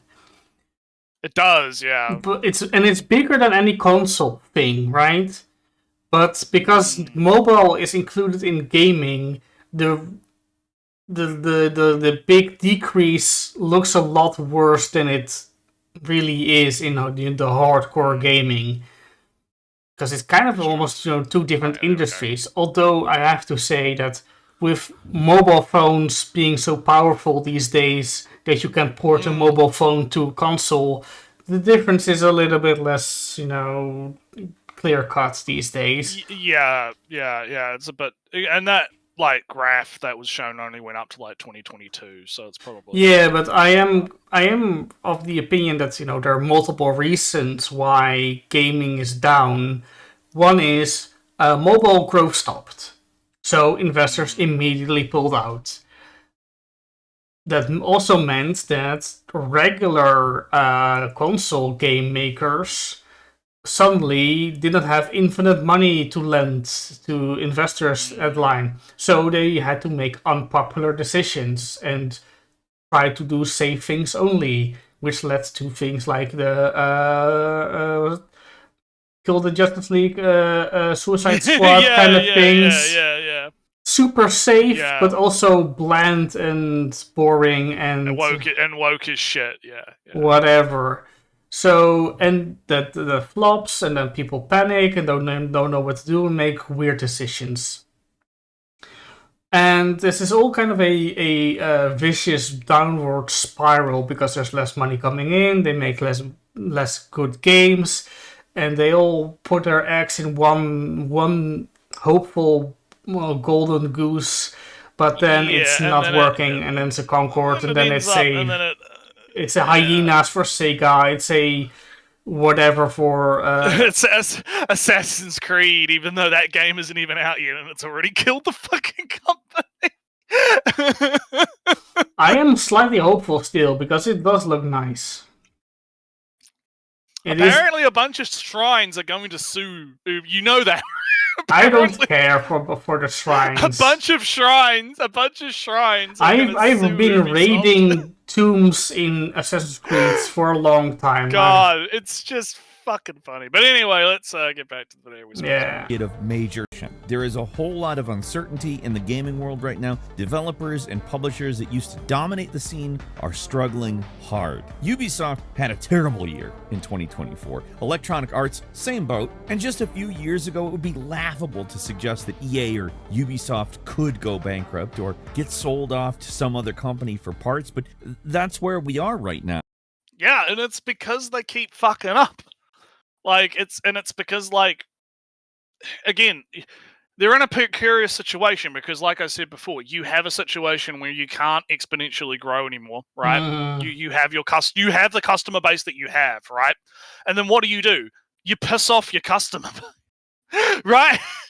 Right? Like you the Assassin's Creed example is a good one, right? Like it would have been such an easy win, right? Assassin's Creed in Japan, right? People have been wanting that for decades. People have been saying, yeah, hell yeah, give us a samurai or a ninja Assassin's Creed game. It would have, fuck, dude. People were like hype as shit for that. And then what do? They step in a fucking landmine because they had to make it about the Black Samurai. It had to be Yosuke Ellie. You don't understand. We have to push this narrative about the Black Samurai. Yosuke's right? cool though. Yeah, I know you have your own opinions about it, but this is the problem is then you get all this drama about, well, maybe the Black Samurai wasn't actually a Black Samurai. Maybe he wasn't. You know, the historian is getting chased out of Japan because he was full of shit and made up a bunch of fan fiction, right? That isn't actually corroborated by Japanese history, right? And all this other stuff, right? But because the problem is they had to fucking put the narrative over the actual presentation of an actual game, right? Like I think to me, right, the Yosuke shit that seems like a really fine idea for a DLC, right? Nah, you have the main game. I don't care. Yosuke is a cool character because I know you're simping for your progressive baby, but hear me out, right? Why can't Yosuke existed? So why can't we have a game? He existed, but he wasn't a fucking. Who cares? Lorenzo, how many characters? What was it? And that Andrew guy in Neo, right? The William. Okay, listen. He existed. He wasn't a ghost hunter. No, listen. Let me finish. Right. The reason I say it would have worked well as a DLC is because historically Yosuke wasn't a main character in Japanese history. He was a side guy. William wasn't the main character. Nobunaga's little pet or whatever, right? Like William wasn't the main character. He's the main character. It would have worked if you'd made him like a side character or a DLC type character, right? Not like the main fucking guy in the game. Why not? Because what people wanted as the main guy in the game was William is the main character. Guy. William is the main character in Neo. He has conversations with Oda Nobunaga. He's fighting him. But that's not trying to be historically accurate though. In the way that Assassin's Creed market, it's the same problem that happened with Battlefield. Fucking what was it? V, where they had none of the Assassin's Creed games are very historical. Odyssey wasn't very historical. The Viking game wasn't very historical. They literally had like a museum mode in Odyssey or whatever that was supposed to be pushing historical accuracy. What are you talking about? Well, no, that was kind of just what you do isn't historical, but just, and 5-0's right. They pushed the Yosuke thing hard. Right? They pushed, no, this guy was a real samurai badass guy. Look at the historians and and then it turns out, no, it was full of bullshit. Right? Like, it's like, no, maybe you shouldn't have pushed it so fucking hard, right? It's fantasy versus being somewhat historically based. Yeah, hip hop in feudal Japan. We was samurai. Yeah, good is fucking. That's the problem, right? Like I don't think people would have had a problem if it was like, okay, yeah, we'll have a Yosuke DLC. Nah, I don't see any reason why Yosuke. But you have like an actual Japanese samurai and an actual Japanese ninja be the main characters for the game set in Japan. I'm feeling a double standard because females weren't samurai in Retsu. Because Ali, when they did fucking like Odyssey, right? Did they have a white guy be in Greece? No, they had Greece people be in Greece. But Yasuke was in Japan. William was in Japan. But he wasn't a big thing, Ali. I'm sorry. Well, William wasn't a big thing, but he's fighting Oba Nobunaga in it. But Neo isn't a fucking historically accurate game. It's not claiming to be historically authentic. It's not trying to be it's a fucking game with fucking demons and shit in it, right? Like it's not meant to. It's not fucking. Again, it's comparing apples to oranges at that point, right? Like, you can't have, like, oh, yeah, we're trying to be respectful and we're trying to do a historically authentic experience and making that a big part of the marketing for the game, and then have the most historically inaccurate fucking thing ever because, I don't know, black people cool, I guess. I don't know. Like, I don't know what they were thinking, right? Like, this is why I'm saying, like, if you wanted to take it from a PR perspective, it would have made a lot more sense to just be like, right, yeah, we're going to do Yusuke, but he's not going to be the main guy. He could be the bro of the main guy or something, right? Make a lot more fucking sense to have it be an actual, like, Japanese samurai. And it's interesting because I've been watching Shogun recently, because I've actually been getting into watching a lot of stuff.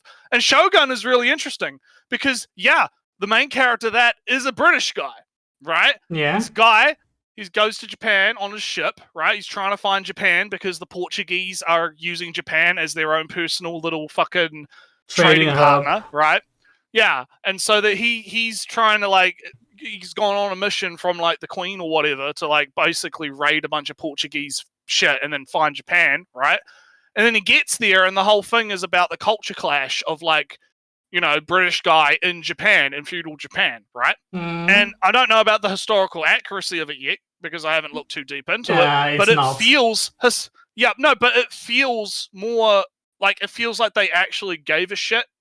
You know, like it actually feels like, no, it's not just, oh, we're going to make up a whole bunch of bullshit about, like, black samurais or whatever. Well, it's only like, Yasuke. No. It's as historical. It sounds like that Shogun is as historical as Assassin's Creed will be in that sense. Well, I don't think so, because they're not making this white guy out to be like the fucking big badass white savior man of Japan. If anything, like, they're all calling him a barbarian and a savage 24/7. Like, they hate him. They think he's a fuckwit because he doesn't understand any of the cultural, like, you know, rituals and norms, and he's constantly fucking up and doing shit that pisses everyone off. Well, Yasuke has the benefit of being there for a while. No, he doesn't. He should. Well, no, wait. No, Yasuke has been in Japan for years at that point. Ellie, it's not the same, Ellie. I'm sorry. I'm sorry. I don't know why you have such a problem with Yasuke as the main character. I have a problem with it. Well, I don't even necessarily, like... I think if it wasn't, like, pushed as historically accurate, I wouldn't have a problem with it. It's the same, like I said, it's the same problem with Battlefield V, right? With Battlefield V, my whole problem with that was they did push it as like, DICE pushed that game as, we're doing a World War II game for the first time in, like, 10 years or whatever, and we push, like, they, in the interviews, were saying, yes, the campaign is going to be historically accurate, and then you watch the trailer, and you have fucking, like, dudes with, like, samurai swords and cut off arms and baseball bats beating the shit out of people, and big, like, Fortnite level shit going on, right, in the marketing. And then what ended up happening was they realized, oh shit, we fucked up, course correction happened, which I think is what's apparently happened with Assassin's Creed as well. They've apparently, like, done a course correction on it because they realized, oh shit, it's not... There's a disconnect in the advertising. If they came out and they said, right, we're going to do... this is the thing, I wouldn't do it for the first game you have set in Japan. I would do it for a different one, right? But doing it for the game in Japan, if they had said, oh yeah, it's not going to be historically accurate, fuck historical accuracy, we don't care anymore, after Valhalla or whatever, where you have, like, Odin, since the first game, magic Iron Man shit or whatever, right? Like, who gives a fuck, right? But they in the marketing, their words coming out of their mouth, Ali, were historically accurate and historically authentic. And Yosuke is real and it was a big badass samurai. We 100% push this as being what it was like in actual history, right? That is them fucking up, right? If they didn't do that and they just said, yeah, no, this is a fictional fucking setting. It's not actual. It's based somewhat on Japan, but it's not fucking historically accurate. Then I think people would still be pissed because obviously people are going to be pissed no matter what the fuck they do. But personally, for me, I wouldn't give as much of a fuck. It's the fact that they're speaking out of both sides of their mouth and they're saying, hey, we want to do a historically accurate experience, right? But then we're going to have a fucking Toyota Camry. Then we're going to have a fucking Toyota Camry in like ancient Japan or some shit. You're not going to have an historically accurate Assassin's Creed. It was never... In even the first game, you fight your big assassin leader with a magic ball and the Deuce does stuff. With your magical DNA memories. That's why you don't advertise it like it's going to be fucking accurate. You know? Yasuke is a cool character, but I'm going to play as the ninja because I don't actually think he's that cool, honestly. Like it's like, my assassin's black guy in Japan, like wow, cool. I guess whatever. I don't think he's cool. Well, he's more interesting than William is in Neo. I mean, I haven't played Neo, and I don't really care about him. I don't care about him anyway. I don't know why you're so hyper-fixated on that guy. Well, because he's also a foreigner in Japan was a nobody. The foreigner in Japan. I mean, honestly, let's be real. The foreigner in Japan trope has fucking been played to death anyway, right? Kinda, yeah. But like, I'm not gonna sit here and like fucking defend whatever his name in Neo either. Right? I don't give a fuck. But I just think I don't find Yusuke particularly that interesting. I don't see what makes him interesting outside of the fact that I guess he's black. And honestly, I find that kind of it's his actual personal connection to Oda Nobunaga. It's allegedly being his pet and not really being bodyguard, samurai, whatever it is. He wasn't, based on what we know. Whatever it is, Naretsu, you stop focusing so much on samurai. No, because that's what they were pushing. Naretsu, stop focusing so much on the word samurai. Stop focusing so much. That's what they were pushing, and it wasn't fucking true. It was based on a falsehood from some fucking white dude in Japan who came up with a bunch of fan fiction. It was bullshit. It was actual bullshit, Ellie. I'm sorry. I'm sorry that your fan fiction isn't real, okay? I don't really care that much. I'm going to play as the ninja and have fun playing as the ninja because that's my gameplay style. Well, we'll see if Ubisoft exists after the game comes. I think it will exist in some way, I guess. The game looks neat from the gameplay previews. Everything I've seen, not from what I've seen glitches in the gameplay previews. So I'm not sure about that. But then again, it's not like Assassin's Creed had a good history of having. I remember when Unity came out and they Unity was the faces and shit. Yeah. No, this is what. Hang on. This is what makes this even funnier. Is like Assassin's Creed for the last few years has been pretty fucking shit already. So it's like arguing over how shit the shit smells, right? Right? Yeah, I mean the only bug that I really saw in the gameplay thingy was you couldn't pet the dog. And Naretsu, my opinion on can you pet the dog is it's infantile behavior. It's Reddit shit. It's so infantile. I hate it. I really don't give a fuck about that. That's like ballsack physics level of nonsense, right? It's your Twitter marketing thing. Include that you can pet the dog, and you have your Twitter marketing 5 points up or whatever. It's super infantile. But Ritsu, I thought this stream was going to be boring as shit, but I'm having a lot of fun. well, I'm not very into you being so anti-Yasuke, but whatever. Ellie sacrificing $60 for his Yosuke shrine.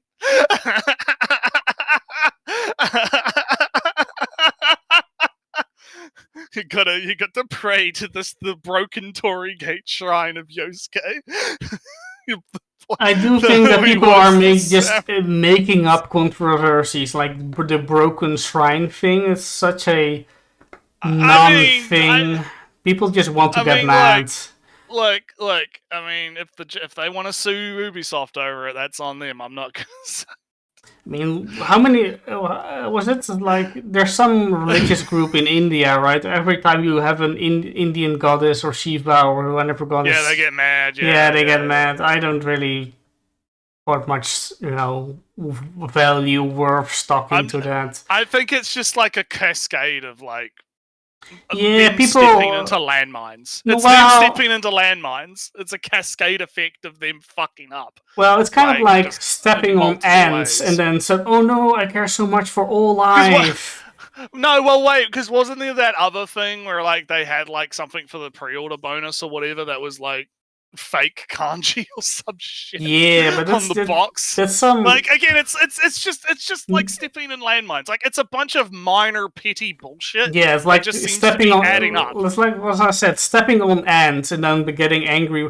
Oh no! How dare you step on that ant? Oh, isn't all life precious? Well, no, I don't know. I don't know. I mean, maybe I just don't like Ubisoft, so I'm glad that they're fucking. Yeah, but alright, Naruto, quick. Nonsense. I have some actual things to say about EA and Ubisoft. Yeah. The problem I see with both of these companies is they just released fewer and fewer and fewer games that were bigger and bigger and bigger, and that feels more and more. They just released, like, again, Assassin's Creed is a good example of this. It's like because they had Valhalla, right? That was the last one, right? What and Odyssey, like what they just feel like the same games. And I actually think that guy whose video we like jumped to quickly, he actually talks about how like Assassin's Creed has this problem of like all of these, like Ubisoft's problem is they have all of these microtransactions and all of this like weird monetary shit in these games where it's like buying equipment and stats and pre-order bonuses and all this, like it's like an overload of just fucking like, please give us like more money via microtransactions and stuff. And that there was a time, right, when Assassin's Creed got criticized for being a yearly franchise, like every year a new Assassin's Creed, and it kind of stopped with Valhalla. But I kind of feel like if they could just focus a little bit more on each Assassin's Creed, just change the formula a little bit, just have a little bit more focus. Do the Ezio trilogy again. Follow the same character. Or even a new character, right? Like an overarching, like. Or have the whoever the Greek girl was, be the mentor of your new character in the same world, but different targets. It's things going on. They kind of just, what I feel is they convinced themselves they needed to have a new setting every year, and they burned out everybody in the process and became like a little bit bland in the process. While they could have, like like a Dragon series does. Yeah, and EA definitely has like the same kind of problem. Like I can't even think, like, what has EA even put out recently? Like I can't even fucking think about like what. Well, EA is the no, this is Activision. Damn, EA is the sports games.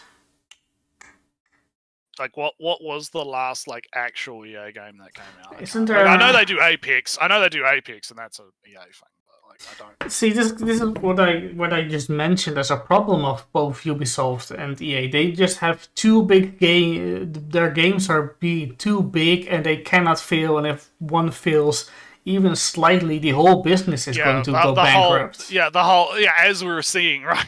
Yeah, right now. Yeah. And if they just did some normal, iterative, same world, new setting, Breath of the Wild, Tears of the Kingdom, Yakuza, Infinite Wealth, Yakuza, Pirates in Hawaii. If they could just save some money, be thrifty, they could spend more time from refining the gameplay, thinking of new game mechanics, instead of having the same game mechanics every time in a new city, which is not that interesting. Because, everybody loves Black Flag. Why do people like Black Flag? Because you could They like see Black Flags because you could go in your ship and sing sea shanties with your mates. So what if, imagine a world, Naretsu, when they made a sequel to, the Assassin's Creed 5, was that Egypt? I think it was Egypt. I can't even fucking I don't remember. But imagine it was another sailing game, but even it was in the Chinese pirates this time, reuse some shit, same game mechanics, different. Well, I recall they tried to like spin off the the fucking Skull and Bones. You ships. mean? Yeah, and that failed. The first quadruple A game, Ellie. It was all cope. Oh man, yeah, and that came out and no one fucking gave a shit. Like, because it wasn't as good as Black Flag. It wasn't as good as Black Flag. It was like it's not. Apparently, Naretsu, it's a game that people like to do a thing. If you want to do a thing, Skull and Bones is fine enough. So it wasn't a complete failure, but it was never going to make up the cost that it ever occurred. But on its own right, if the game was just made for this, if the game was, was probably rebooted 10 times also. But imagine a world where the Skull and Bones the world got was the Skull and Bones they were set out to making, it would be a cheap game that people liked and it would be a success all around. But it wasn't that. Yeah. But anywho, let's keep going. Now, Xbox in comparison has kind of always been on the knife's edge, no matter how well they've been doing. Their most successful console, the Xbox 360, had the whole red ring of death situation, which they spent billions of dollars to keep the goodwill of the gaming audience, and for a little while it paid off. Not saying it didn't, but other than that brief moment in the 7th generation, Xbox has always been number 2 or number 3 in console sales. That's not winning the console war. Define winning. What is winning the console? Well, it's kind of just selling the most and having like the most but mind share space. I think like the thing is I think it's just fucking silly because it's like I'm not winning the console war. I have a PC and my PlayStation 4 that is I never fucking turn on because I don't fucking play anything on it. It's kind of a stand-in, right? Which one had the most successful console and which console kind of failed. And that says, it is a shorthand, it's a gross generalization, but it does mean something. Right, and what was I going to say? Oh yeah, maybe the video will go into this, right? So, but Xbox won the 7th gen, the Xbox 360, the PlayStation 3 Wii thing. Kind of. People say that Xbox 360 was great and PlayStation 3 completely lost, but by the end of the generation, the PlayStation 3 had sold more copies sold than Xbox 360. I guess my thing is I just like who wins the console war doesn't like really impact me personally, I guess, and that's why I feel it's kind of silly. It's like batting for teams that have zero connection to, I brought an Xbox and therefore I'm part of the cult of Xbox. I should be rooting for Xbox. It's like no, that kind of console war behavior is silly in general, I guess. Well, I like whatever. Who cares? I think it's kind of a harmless tribe. Harmless internet fights. It's fun to sometimes, right? So it's fun to stand for a thing. It is until it isn't, I guess, because some of those Sony ponies and Xbox bros can get a bit fucking. Yeah, if you're getting annoying about it, you can just say, all right, this is annoying. I'm going elsewhere for a moment. But then when you want to, it's a super harmless way to do some internet fighting. That's what I feel like console warring is. I don't know. But anyways, what I quickly write, I do think there's some value in calling it a console war, just like AMD and Intel warring, right? It does mean something when Intel or AMD makes the better. I think it means things. it means something in terms of what looking at it from if I was looking to upgrade a CPU or whatever, what platform am I going to pick this time around? But it doesn't mean anything in terms of AMD or Intel winning doesn't matter to me outside of which one is making the better product to buy right now, right? Like that's kind of my thing about it. Like I went with AMD for my last one because at the time AMD was creating the best gaming CPUs at that time, right? The X3D chips are just objectively like the most recent one and the one that I have because I have the 700, right? Like they are objectively the best CPUs you can have for video games because of that extra cache that they have, right? So it's not a matter of like, oh, I'm Team Red, right? I love AMD, fuck Intel or whatever. It's just, no, at the time that I was going to make my purchase or needed to make my purchase, AMD just happened to be the one making the better product, right? And I think that it's not like, I don't view it as like, oh, like they are supposed to be competing for my money, right? I'm not like the competition shouldn't be about, oh, yay, my team won. Hell yeah, cool. It's like, no. There is some. I do feel that there's. When your console win, it will lead to more games being developed over there instead of elsewhere. I feel I'd need. I don't know. I'd feel I'd need. I don't know. I'd feel I need. Do you got to study for that? In the sense of games are just skipping the Xbox these days. Yeah. Well, the thing is like, yeah, okay, maybe they're skipping the Xbox, but I mean, PC games are still, again, in the world where exclusives overall, except for Nintendo, even Sony is getting in on putting shit on PC, right? Like I feel like in the era where exclusives are starting to kind of go away outside of Nintendo, I don't really feel like the oh no, if my console doesn't my console, Ellie, not Sony's console, my console, right, doesn't sell more units, I'm not going to get the same games or whatever.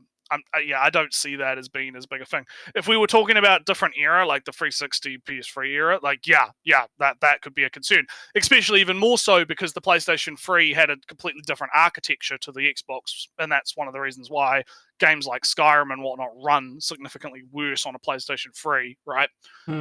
Because of the architectural differences and how they had to basically remake the games from the ground up to work on the separate architecture.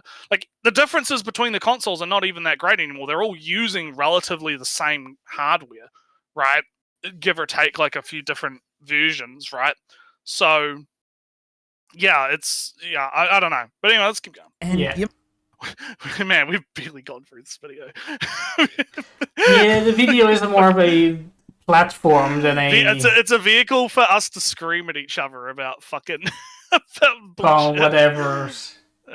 But anyway. You might think is always secure because Microsoft's such a massive company and the Xbox victories and losses are just a blip on their balance sheet, but and to a certain extent that's true, but all it takes is a CEO to come in and start asking whether the whole console division is even necessary and the whole thing just goes up in smoke. That's the thing about being an Xbox fan. There's always the danger of the rug getting pulled out from under you at any moment. Nintendo fans don't have to worry about that. Nintendo is a video game company. They're not something else, ever. Yeah, they make some nice money from people making movies out of their IP, but that's never going to be their main business. They have to make good games for anybody to want those movies. PlayStation is safe to an extent too, because Sony is and always will be a hardware company unless something very drastic happens, and that means there's always going to be a PlayStation console because hardware is a cornerstone of their business. Microsoft is not a hardware company, they're a software company.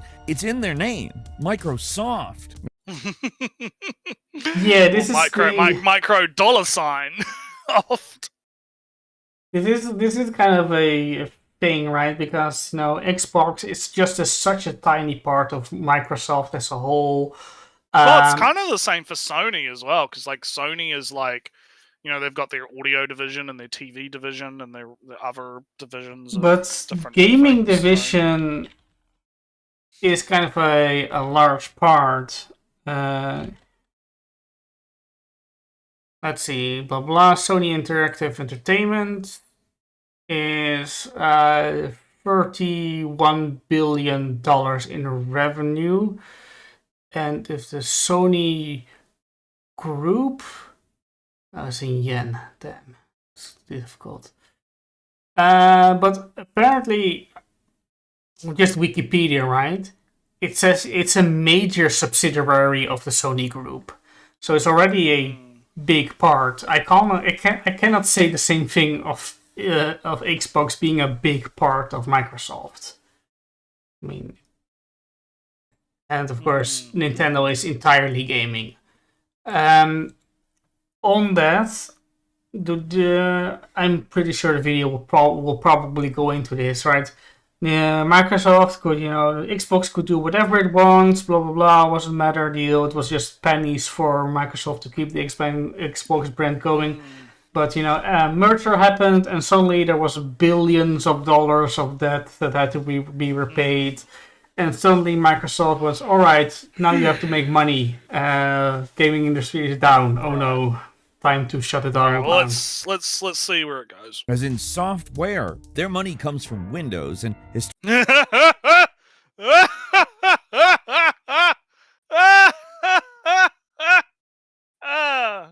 Their money does come from historically software. their attempts at creating Well, yeah, but There's still two statements. Ellie, people, even though Windows 10 is supposedly going to die this year, people have been going back to 10. Yeah, but it's like the number of Windows 11 has gone down. People don't fucking like 11. Yeah, but It's funny as shit. I'm not gonna lie. It's fucking funny. they do make their man. money off the Windows operating system. They make their money spying on people's dick pics, yeah. But anyway. devices haven't been great. Remember the Windows Phone? Not a lot of people do. The Windows Phone was like fucking dick. What the fuck are you talking about the Windows Phone for? That shit was ages ago. That was like, fuck, God. It wasn't called the Surface phones or something. No, it was like, they did call it like the Windows Phone. Actually, funnily enough, my auntie had one. Oh no!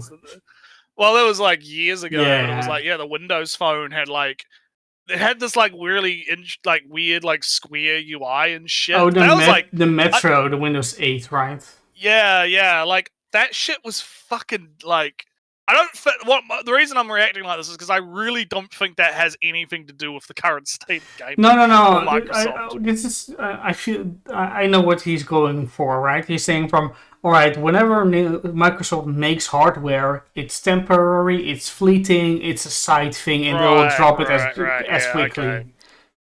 I kind of get it. Yeah, it's a bit. Yeah, just a weird throwback, I guess. That's okay. But the only hardware Microsoft really cares about anymore is their data centers, which they can rent out to OpenAI, and they just basically get to be a digital landlord. It's passive income at a mass scale, to say the very least. They've got a stranglehold on tech with the Windows business software, compared to the massive profits they can make off software, which costs them peanuts to distribute. Hardware is a much harder problem to solve for them. I'm saying all that to get to the big point of what I think is going on with Xbox. They're changing their strategy to more closely align with Microsoft's overall goals. It's why they put so much emphasis on the Game Pass model. It's why they're pushing the new Xbox Everywhere ad campaign. And it's why they're getting more and more games out there day one. Yeah. On competing hardware platforms. It's why they're now showing PlayStation logos in Microsoft Directs even, and why Phil Spencer has pretty much said they're not going to bring people over to Xbox anymore with these multi-platform releases. The goal is just no longer to bring players over to Xbox consoles. They just want people buying their games regardless of platform. It's an interesting strategy for a console manufacturer, to be frank. In 2024, there's barely any reason to own an Xbox Series X console over anything else if all Xbox games are just going to be on PlayStation anyway, and you can use Game Pass on PC. There's nothing driving sales, if that's the case. In fact, it seems like they're almost intentionally driving sales away from consoles because there's really no reason to buy one anymore. I mean, yeah, I guess. I mean, I feel like it kind of depends, right? Because in certain situations, it might be more economical to buy a console. It is for for the big PC gamer that I am.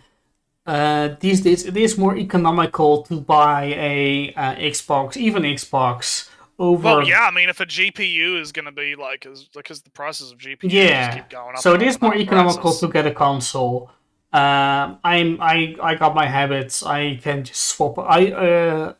Yeah, but the problem is why would I buy like an Xbox over a Yeah, but Switch, right? I am already. Or even over a Steam Deck. Like I said, even over a Steam Deck, like a Steam Deck would be a much better investment than like I've been thinking about it. Like it would be a much better investment than an Xbox. So I get what he's saying. Like again, I'm not disagreeing with anything. Yeah, he's but saying. I am already in the PC real estate business. I can swap out the parts that I need upgrading and whatnot. All right.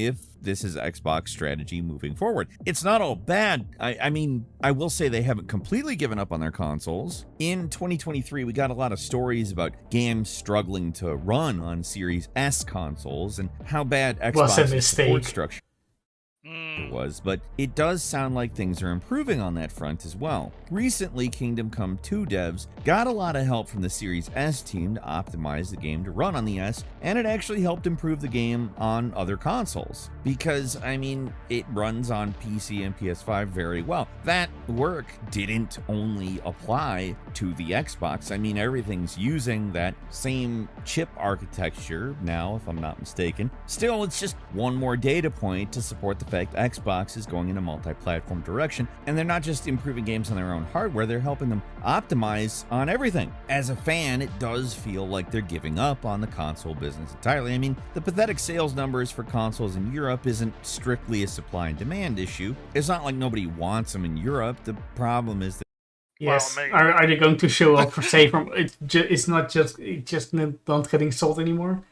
I showed proof that it's not just not really available readily for people coming in. You can't if you can't buy them, you can't. It's like what I was saying with Nvidia and the 50 series; they don't exist. Yeah, right? Like if they don't exist, you can't buy them, right? So that if you do want them, they're actually getting harder to get. Yeah, exactly. Yeah, he's talking about. Near the end of the year 2024, Xbox's EU division admitted there was a hardware shortage, but had no information on when they would be restocked. There really hasn't been any other. Who does such a so non-important that even if there's a shortage, you're not getting them, and no one gives a shit. Yeah, and then I can understand this stance. Naretsu, if oh no, we don't have Xboxes anymore. When are we get them? I don't know. All right, we're going get rid of the Xbox space. Let's put in games that we actually haven't that are coming in, instead of saving this space for something that we don't know when we'll get it. Yeah. Xbox consoles, especially the Series X, are just gone in Europe. They can still be ordered online, but if you want to get one in a store, I guess they're pretty vanishingly rare, especially in Eastern Europe, of all places. The European Western Europe, and it's just not here. It's non-existent. It's been notoriously underserved by Xbox, to be frank. But the situation has gotten worse. At all points to Xbox winding down its console division. But then again, that could actually not be the case. We don't know. Recently, an insider, keep in mind I'm putting that in scare quotes, but recently someone claiming to be an insider claimed to have information about the next generation Xbox, which according to them has hit a major development milestone. Phil Spencer has said that there will be another Xbox console, and there are rumors that they're also making a handheld, so it's not like Xbox's hardware is necessarily dead. It does seem like the Microsoft Games division is changing their strategy though. And the thing about the low console sales is that console sales are down across. Yeah, I kind of just want to pause because I don't want to be a Hassan Piker and just be sitting here watching a fucking video on the stream. But it's like I don't. but I don't really have a whole lot to say though, right? Like it's pretty. Maybe we could just times to it, just because it's like I don't. Well, let's do a half. One half. Yeah, because I just don't really like have anything to add to this. Like he's pretty much just saying stuff that I already know and agree with. Well, yes. Oh, wrong way, wrong one, wrong one. Hang on, 1.5, not 0.5.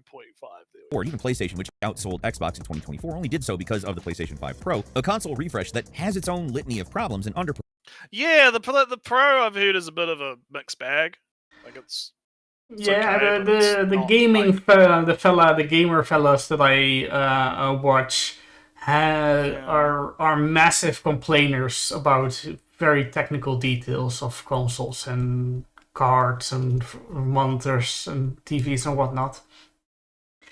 And the thing is that yes, Naratsu, the PlayStation Pro does run games better, but to see the difference, you need to have a 4K television, then have your eyes on the monitor, on the TV screen, to look at the pixels and go, alright, yeah, I do see a difference. And that difference isn't worth $200 or how many your local currency amounts. Yeah, it's kind of the problem, yeah. Also, some rendering techniques and upscaling techniques are kind of weird on AI fake frame. No.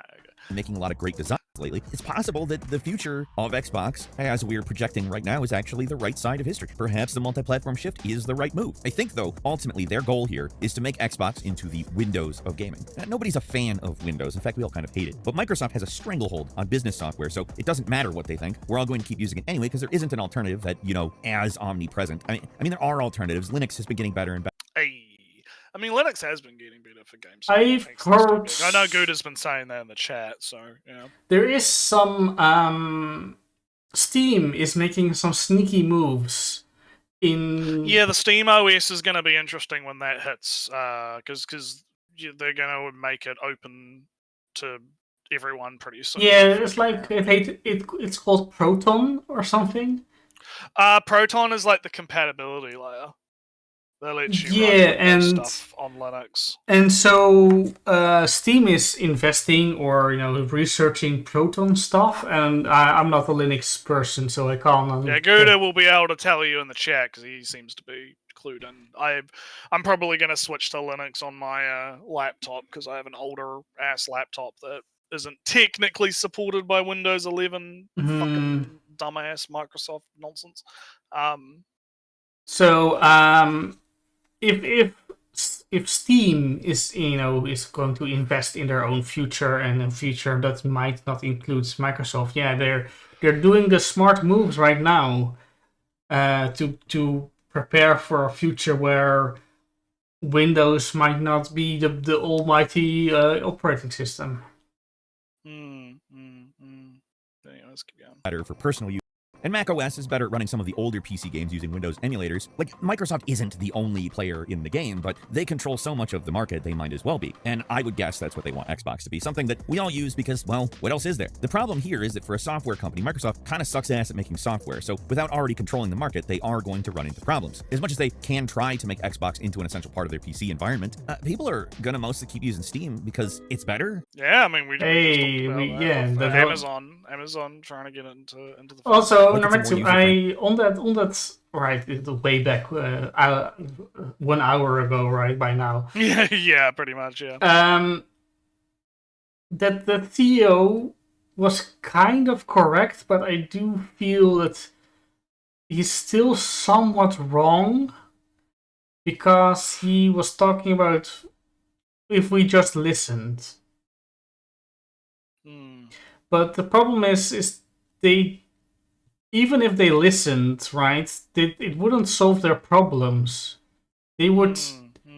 The thing is that they would need to actually make something. Because Lorenzo, did you know that Twitch had a store?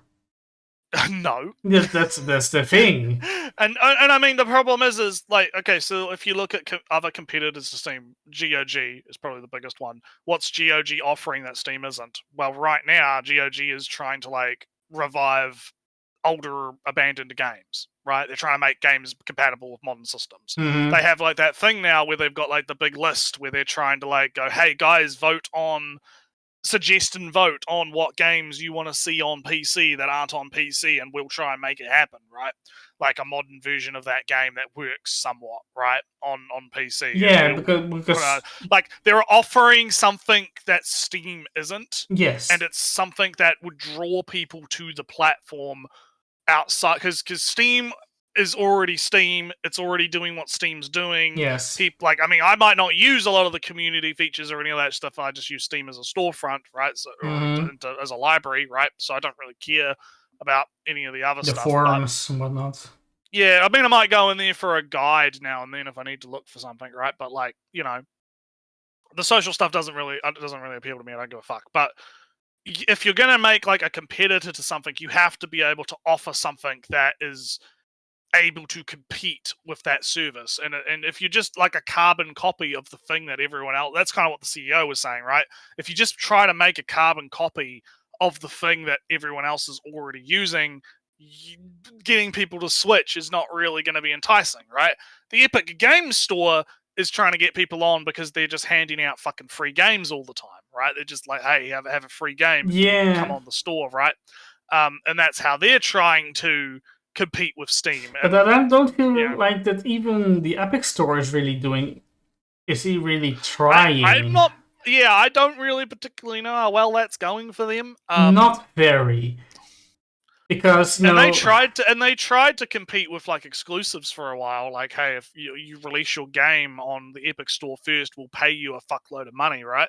On the dev side, right? And I don't know, like supposedly that did help a lot of devs, right, get off the ground and whatever. But at the same time, consumers weren't really that into it, and those games eventually did come to Steam anyway. So like after the thing is with the Epic Games Store, right, is that it wanted to be Steam too, but it had like a tenth of what Steam did. So it was just forcing you to buy the game that you want on a absolutely terrible place compared to Steam, because Steam has problems. Even just some navigating, some awkward forum layouts and whatnot. You can make a better UI, fancier Steam store, right? If just big revamp of Steam or something. But the Epic Game Store was just kind of just a black void, a tar pit maybe even, that you were struggle to get through to play the game that you wanted. And there was a bad experience, so it just kind of felt more like that Epic was stealing your game away from the place that you were going to get it from. Yeah, exactly. And so that's why I'm saying, like, I feel like GOG is really the only one that's actually like doing something. It's doing just something. Trying yeah, something. Like they're actually doing something. Yeah, exactly. Epic is just from, all right, we're Epic, we have Epic money, we're just going to buy exclusive, and oh no, people don't like that because we're kind of just taking them away from a better play from where they are, and we're forcing them to crawl through our tar pit to get to the games. Twitch never showed me that they had a store to begin with, or some affiliated. Discord apparently also has a fucking store. Well, no, I knew that. Fucking go into that for a while. I knew that they had a store. They have a button that had shop. They sold games for a short while, or for a while. I saw them. I saw that you could buy games from Discord, but why would you? Steam existed, and Discord was a worse store. It was doing an Amazon. Well, we are on Discord all the time, right? So you just buy your games from Discord.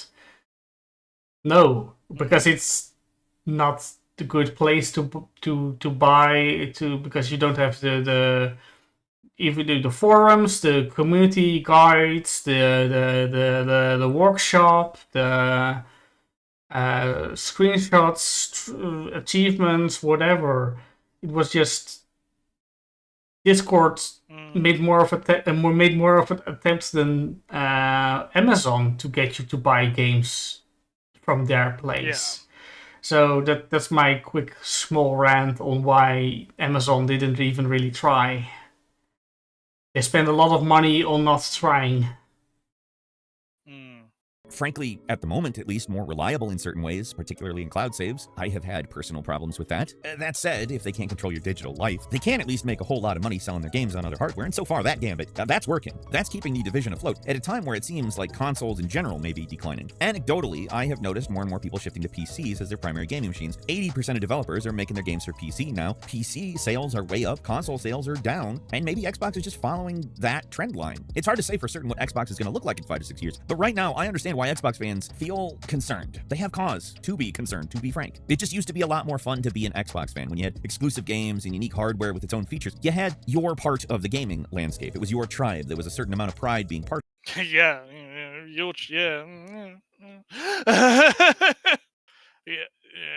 tribe, your team, your special space, your safe space, Sally, in gaming. Don't you miss when you were a kid and you didn't have to worry about it? You didn't have the internet. You didn't have to worry about this. You just had your Xbox and you played your games, right? You know? Yeah, Project Selffield. Do you know that one? No, not particularly. Super anime. You're fighting giant Death Stars in your spaceship and running around. For a very long time, I confused that game with Strike Suit Zero. Something like that on Steam, but it's not the same game. It looks just kind of the same though. Background. But anyway. of it. You stuck with the good times and the bad. Like, it felt like you were part of something. PlayStation fans still kind of have that. They have their unique exclusives from time to time. And Nintendo fans, I mean, they still absolutely have that. Nintendo is the one constant in the gaming industry. They have unique hardware. The games are just exclusive to their own stuff. They're their own thing. Microsoft, I guess, used to be like that. Like, everybody pretty much had that model before, but it's becoming more and more clear they're in the money-making business, and you can't out Nintendo. It's just, you can't. And they're certainly not here to build a community, and in some ways, that's a good thing. I mean, does everything need to be exclusive? We live in this interconnected world where, like I said, the chip architecture's very, very not different. There is far less of a... Yeah, I mean... I kind of disagree, though. I think exclusives are kind of what you want and need if you want to have some kind of competition, right? Because if you just... If you don't make exclusives for your platform, then your platform is not differentiated. Yeah, it kind of goes back to what I was saying before. You have to do something different, right? Like, you have to offer something that's not being offered on the other service, right? And I don't feel like... I don't feel like outside of Nintendo... It's why I'm agreeing with them, kind of, right? Like, I don't feel like outside of Nintendo, either PlayStation or Microsoft are really offering anything particularly enticing, right? But anywho, let's keep going. Reason physically... Like, outside of... And this was one of the reasons my brother got a Series X, right? The backwards compatibility. That was the only reason. That was the only reason we got him the Xbox Series X at the time when we got it, which was about around when they came out, right? It was because that Microsoft had committed to, yeah, you could just put the fucking discs in and they should just work. From what right? so you might know better, right? From what I'm hearing is that they did that for like a year and then stopped. No, I'm pretty sure it still works. No, it's still working, but they just stopped adding new games to it. I would know. I don't know. Right. I haven't kept up with it. I just know that at the time, that was because that's the thing. Like, I could have gotten the PlayStation 5 or whatever, right? Mm-hmm. But then he has all of these old Xbox games and would still have to use his 360 and the old Xbox that, our old Xbox, right? Like, he would have all of that stuff. Like, the only reason we stayed in the architecture, or in the ecosystem, I should say, was because of, hey, you could just buy the Series X and then you wouldn't have to, fuck around, right? And that was kind of it, really. But anywho, let's keep going. Speaking to have a bunch of different consoles, and as that becomes more apparent to the consumer, you're kind of just hurting yourself more and more if you make games that only show up on one console. If you're a company that demands growth, kind of makes sense to sell a game in as many places as possible. Yes, Nintendo Switch has managed to sell more first-party games with more than 1 million copies than any other console ever. But again, Nintendo's its own thing. Xbox never was and never will be Nintendo. Nobody will ever be Nintendo. Sega was the only people who came close. They had it narrowed down to a big 2. There were only 2 consoles that mattered. And for a very brief time with that kind of a market, they were actually winning. And yes, later, PlayStation 2 did outsell the GameCube, but that was a different market. You had 3 things on the market, and that's if you're not counting handhelds. And as much as there's some great GameCube games, that was never, ever going to be the era that anybody called Nintendo at the absolute top of their game. It's certainly up there, but not at the top. Seriously, what the hell is going on with this controller? No, don't go hating on a GameCube controller. Well, I don't necessarily, I don't know. Thing. Xbox can't be Nintendo, but they can be Activision, which isn't exactly a heartening thought for Xbox fans, but for people who just like games, like think games are a good thing to have, it's not necessarily terrible. It's undeniable that Xbox is changing. It's not necessarily going to be a full third party. They are at least planning another console, and I expect that probably will happen, because Microsoft is a slow-moving behemoth of a company. Change comes slow with these guys, so I don't see them completely dumping the hardware business quite yet. It could happen. It certainly seems like it may be the end goal of the current business strategy, but it's just way too soon for them to do anything too drastic yet. So what the hell is going on with Xbox? Hardware sales are at rock bottom, but revenue... You got to critique the video for a minute. Yeah, he's just repeating himself now. It's not really... Yeah, we've already kind of gone over this already. It's like you said, it's slowing down even though we speed up the... sped it up. Speed 2. Phil Spencer giving the PR spin-up interviews that maybe tell a little more than he meant to. Like when he said that they're not trying to lure people over to Xbox. That's interesting. The Xbox console still in 3rd place, but they also sold 3 of the best-selling games of 2024. Black Ops 6 at number 1, Modern Warfare 3 at number 7, and Minecraft at number 16. Xbox is kind of Schrodinger's cat right now. Every time you blink, it's either doing really well or it's falling apart. Because in reality, both things are kind of true. Hardware sales truly are in the toilet. The console sales are also just down across the board. And Xbox sales, they're particularly bad, especially in Europe. But for them, does it matter if revenue is good? I don't know. Yeah, it's because of the Activision acquisition mostly, or arguably partly because... Again, I don't want to like... I'm only pausing because it's like I don't want to. We might have to make our little this is I made this a little bigger. Right? I can do that. I don't want to just make them a bit bigger because it's like because it's like I don't really have much to say because I agree kind of, but at the same time he's just saying shit that he's already said. So because of the Mojang acquisition way back, fine. Yes, all these changes are slowly eroding the identity of the Xbox, but if they're successful, it's not going to matter. It won't matter if nobody likes or cares about Xbox if it becomes the Windows of gaming because we will use it anyway. That's something the tech industry as a whole has just come to learn. What does he mean by the Windows of gaming? I guess he means like because everyone runs Windows. Like I guess he means like everyone plays Xbox even though they're on like computer, right? Or on PlayStation or on Xbox or on like whatever other server like thing like Steam Deck or whatever, right? Like I think that's what he's talking about. Like Windows on every single PC minus the few people that use Linux or whatever, right? From what I'm feeling, feelings, is that it's kind of what he is kind of talking about is that it's just EA, right? In that EA made a bunch of games, and every year you would buy 4 games, and 3 of them will happen to be made from EA, because EA made so many games. Or Ubisoft, or whatever. And the plan is just to be such a massive third-party developer, I guess, that almost, 3 out of 4 games that you buy will be made by some Microsoft division. That's owned by, it's probably something like some Embracer kind of deal, like a million indie studios. I'm actually getting fucked. That Yosuke fucking argument. True, fucking got tired. Oh, no, but it's also because again I don't have much else to really say about this. Like it's just whatever. That everyone despises, but if they feel like they have to use it, it just doesn't matter. You've got a captive audience. It's not exactly what Xbox is trying to do because they're more interested in getting their games on as many platforms as possible. But the more they undermine the console experience, underserve their audience, and continue to offer more to people without Xbox consoles compared to people who do, there's not going to be an Xbox audience anymore. I do appreciate them getting the games out to as many potential players as possible, but there's got to be something to offer Xbox console owners, some kind of incentive to owning an Xbox system over something else. Because right now there's practically nothing. The whole it's got a better video player than the PS5, and it's where your game library is just it's not good enough anymore. Or maybe it is, but maybe their most digital push is the right move. I don't know. It's hard to say right now. It's kind of like so tough to talk about Xbox right now. Unless you're a real deep insider with more knowledge than anyone outside is going to have. It's hard to say whether they're doing the right move or not. In fact, I'll bet a lot of those people have no idea because you can't know the future. And it's particularly hard to know the future when you don't know what their plans are. Do they know what their plans are? Nadella might just he literally said that. Like, I feel like he said that like 20 minutes Yeah, ago. like from alright, he can just shuts down the entire Xbox division with a snap of his fingers. So he said it in the beginning. Exactly. But anyway, we're almost there. Completely changed his mind. Yeah, I'm burned through the reserves. Realistically, Yeah. I don't expect that to happen. That'd be a tremendous waste of acquisitions of companies, billions of dollars over the last 5-6 years. But I do expect more Xbox games on PlayStation and Switch, which is great if you own those consoles. Not that great if all you have is a Series X. That's kind of the running theme of this video, huh? Everything Xbox is doing might be great for the gaming industry at large, but kind of feels like Xbox fans are getting left in the dust. What do you think, though? Leave us a comment. Let us know. Feel like Yeah, pretty much done. Pretty sure I'm just. Yeah, there you go. Yeah. Well, so yeah, video to talk about the video. Yeah, it was normie content. Don't really have much to say about it. It was not really particularly interesting. He did the mother's basement thing a little bit, where he like repeated himself again.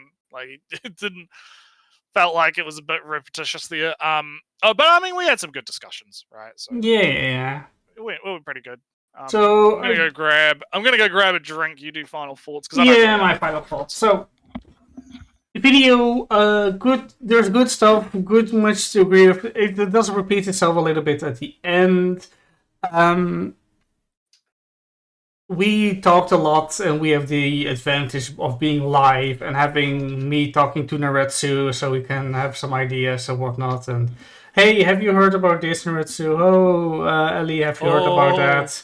So we can talk about more stuff. But with the time spent on repeating previous points, it might have go a little bit more. We burnt all the energy in the first half. Because we ended up talking about a bunch of other shit. Excuse me. The sales numbers. How much time we saw sales numbers, and we went on a wild tangent on whatever happened after that. And sometimes it do be like that when the video is like not like we didn't have much to say. No, well, that wasn't the plan, right? We had nothing really to cover, so we picked this one. So it's all right in the end. So anywho, I guess we could talk about the animus. No, I was going to do some little bit more final thought-y things because our diagnosis of the gaming industry and Xbox kind of specifically is that they. Yeah, we kind of went over that before, where it's like I agree with the other guy, the Never Knows Best guy, where it's like it's a matter of we've hit the plateau of growth, and all investors pulled all of their money out in an instant. It's more like there's no new grass fields to sow, right? Like you can't. It's not like we can tap into mobile gaming now and break into a new market and have massive growth, right? There's no like actual there's no growth avenue anymore, right? And so we've plateaued, and because we've plateaued, and infinite growth is the name of the game these days, right? Ellie versus Naretsu, the clip for the month. Well, I don't know, because again, I've been too busy to do clips and shit, so haven't been able to do any of it. But yeah, no, it's one of those. I feel like my diagnosis is I think what's going to end up happening is there's going to be a bit of a push for smaller AA titles that are lower budget with more of an emphasis on kind of quality over quantity, right? Instead of having these like massive, giant, big, big things, it's going to be a bit more smaller.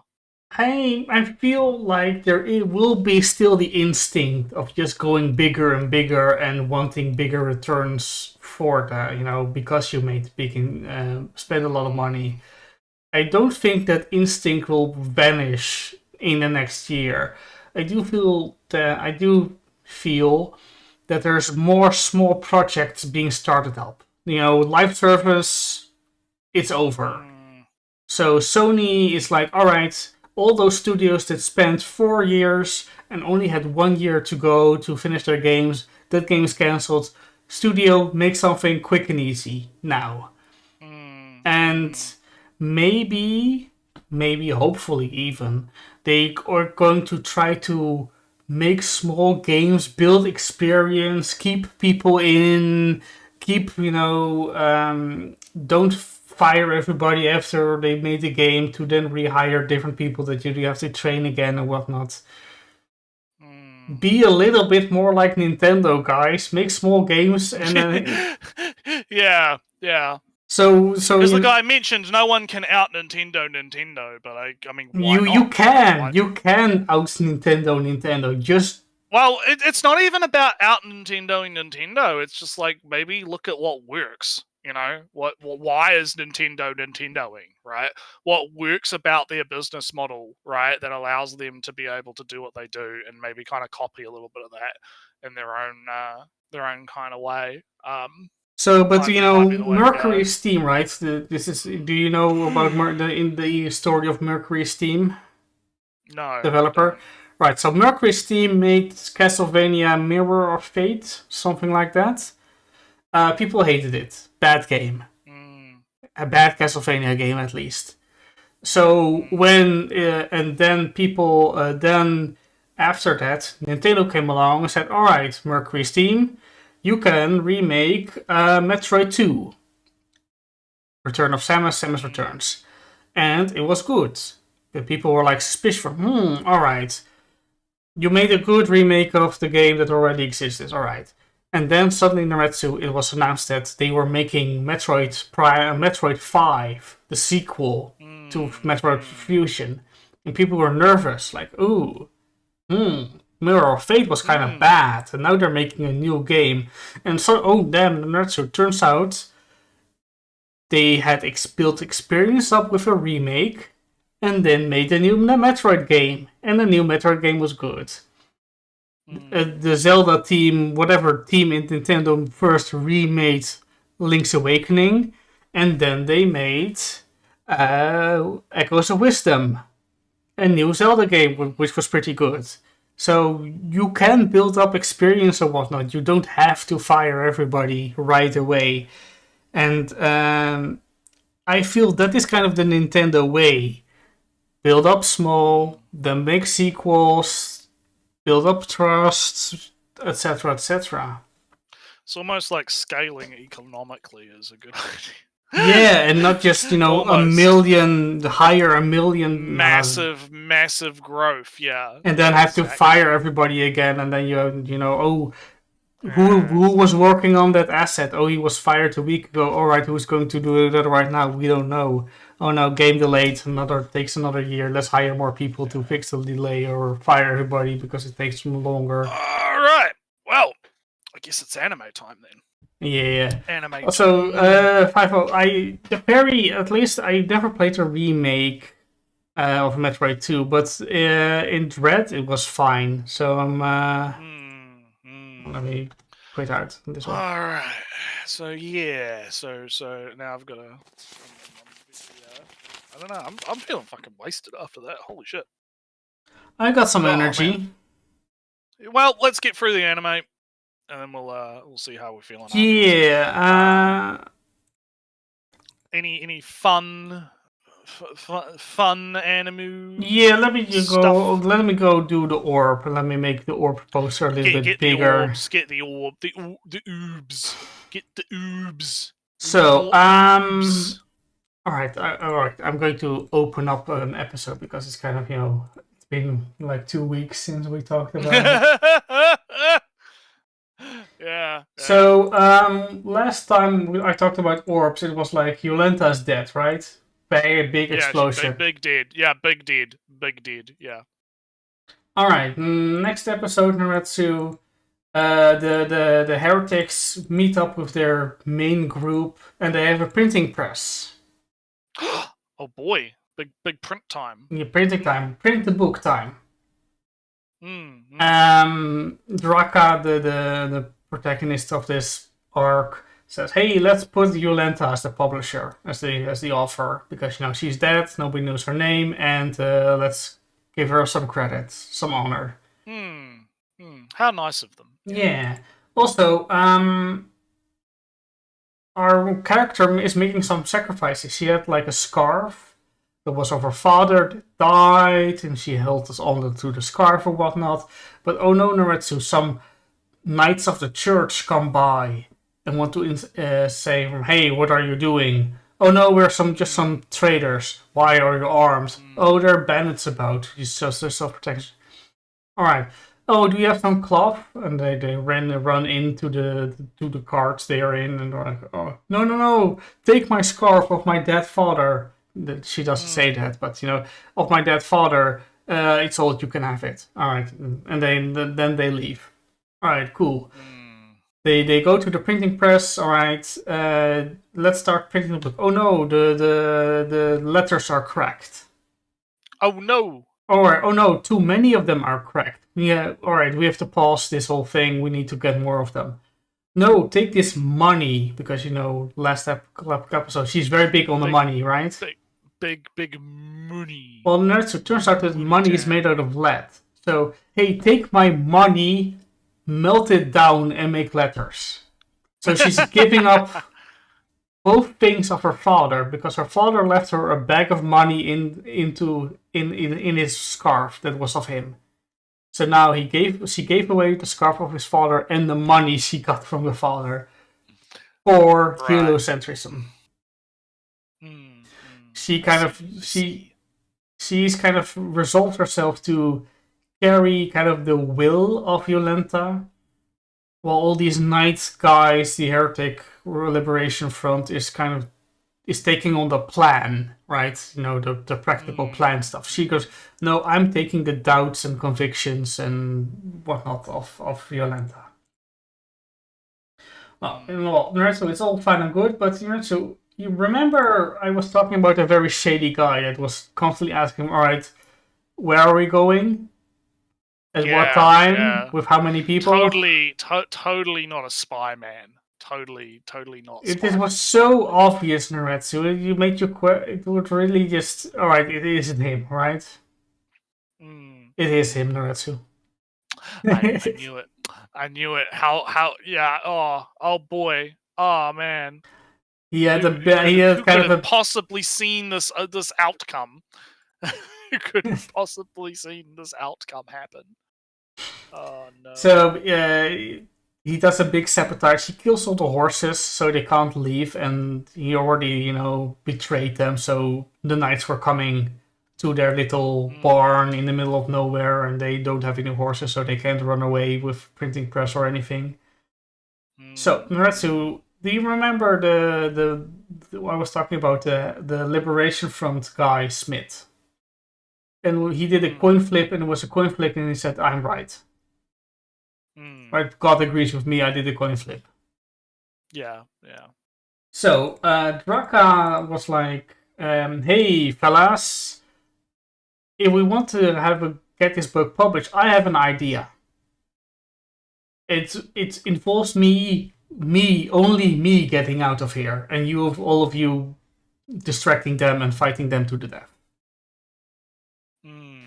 Alright, and there's a plan that won't ever work. Alright, and then she pulls up one coin that she has.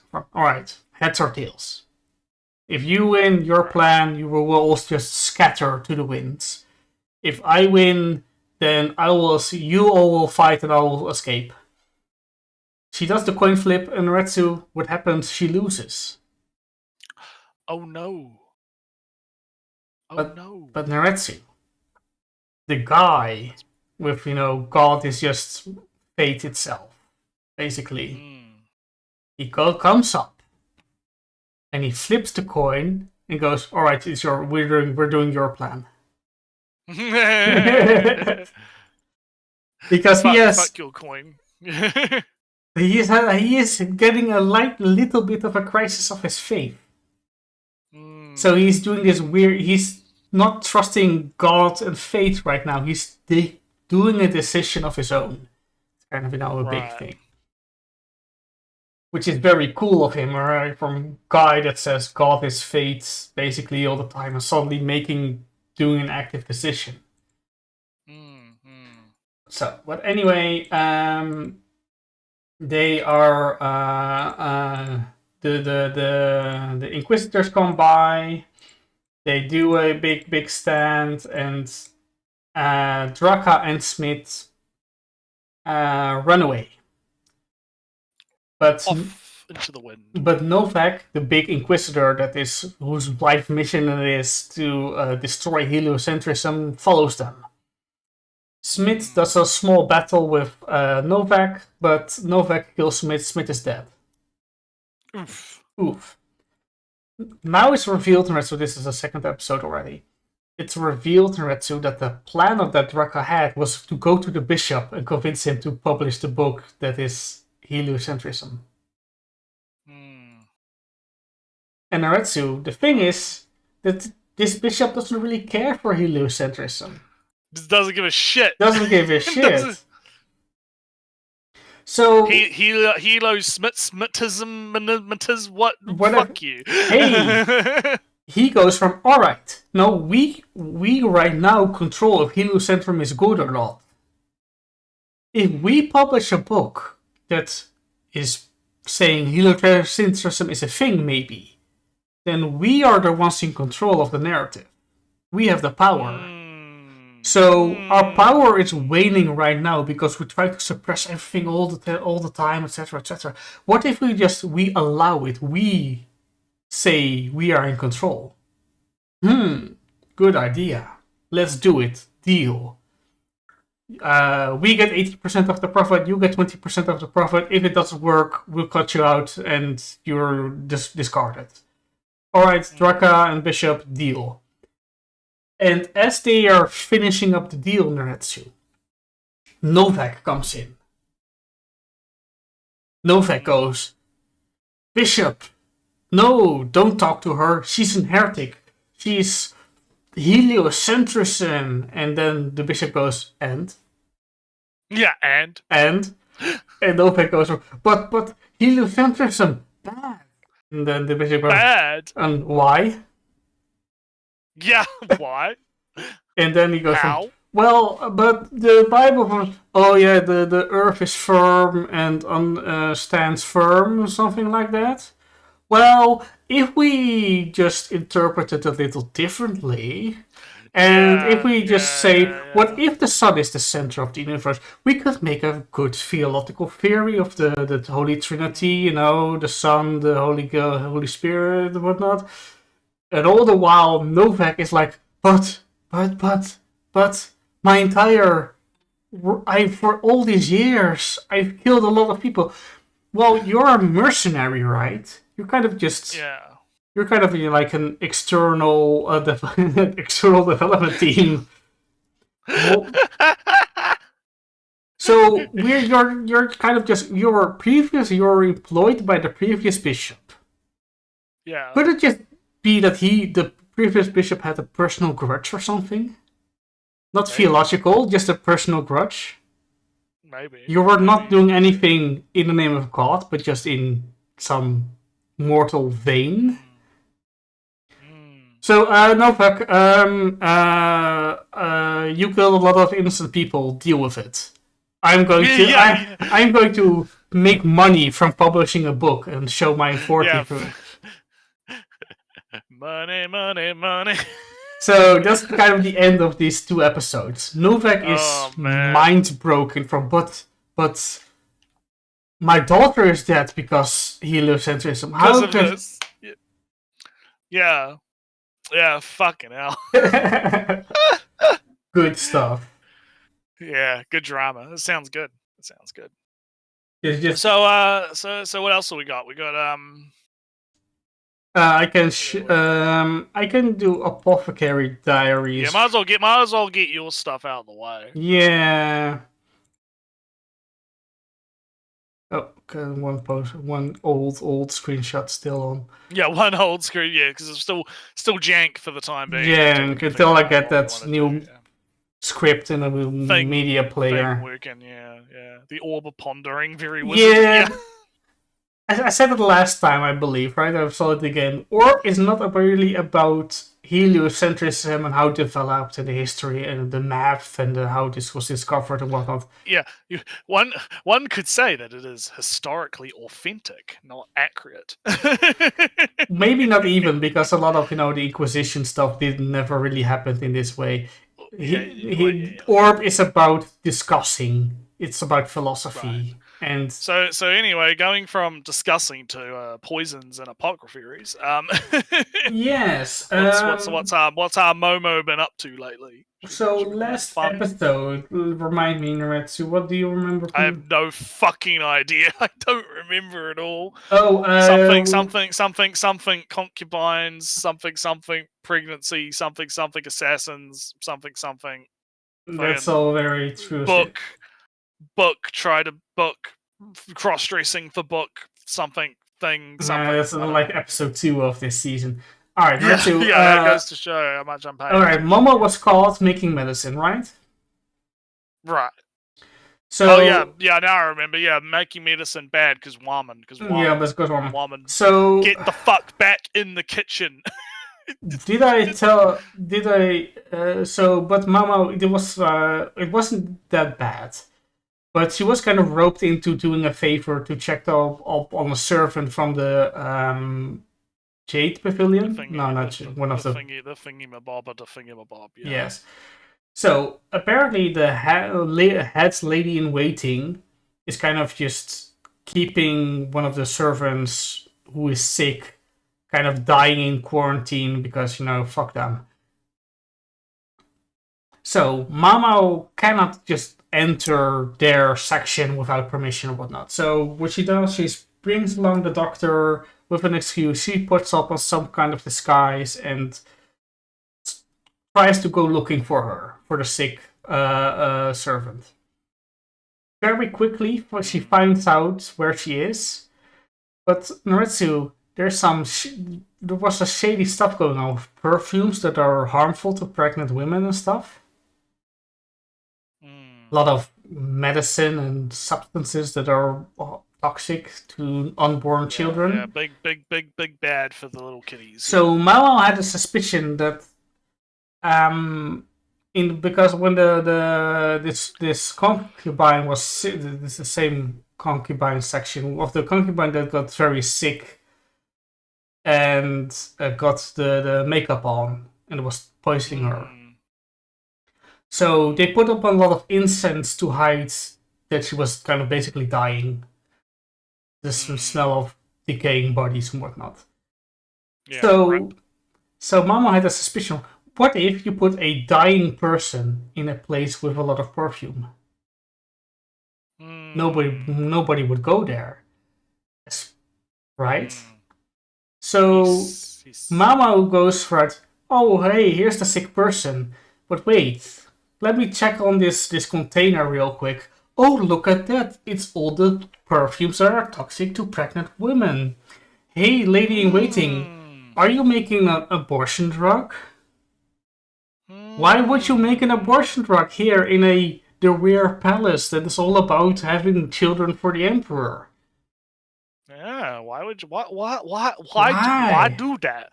Why do that? And there's a whole confrontational scene of she's pleading the fifth, kind of, but slipping. Pleading the fifth, yeah. I don't know. Why would I go there? Why would I go there? Nobody goes there. Oh, why would you trust a sick person? Oh, so she was sick. Interesting.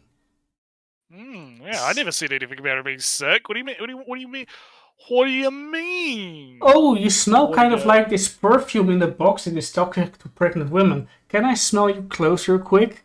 And then she slaps away from, don't you dare touch me, you filth. And whatnot. And it all ends up she was very jealous of the concubine. They were cousins. It was kind of a 50-50 who got picked, and she didn't get picked, so feeding abortion drugs the entire time, toxic makeup and whatnot. That baby should have been mine! Well, translated, she does say she grabs the entire box of perfumes and tries to toss it into the concubine's face, saying, die child, well, she says something to the effect that, there is childless in this garden, you become childless. Oh fuck! So yeah, crazy things happening. Very very big. Yeah. Fun. She is mercifully just fired. Oh Yeah, yeah. and You would think that would be a bit more of a fucking like yeah, problem. she was kind of fired before she could be punished. Therefore, she's out of the authority of the Weird Palace, but big scandal, man. right? Yeah, but yeah, still big scandal. Big scandal. She'll be disowned by the family. Exiled. Yeah, exiled forever. Yeah. May you rot childless in this garden. Rip. Yes, that's what she said. And no. Yeah. But there is a problem, kind of. So why do all these people know how to make abortion drugs? Who's Yeah, they go on Wikipedia and look up how to. somebody is doing stuff. Yes, there's part of a much grander scheme. Schemes are still going on. This is kind of solving the makeup scheme and the whole perfume things that has been going on for a couple of episodes, but it's still not the bigger layer of why do all these people even know about this stuff? Who is doing this? Who is the mastermind above it all, above the entire there's stuff going on, big stuff going on. Yeah. All right, next episode. It's a little of a break from kind of this stuff. Yeah, we after you die childless in the garden, rot childless in the garden. We get a bit of a chill time. Yeah.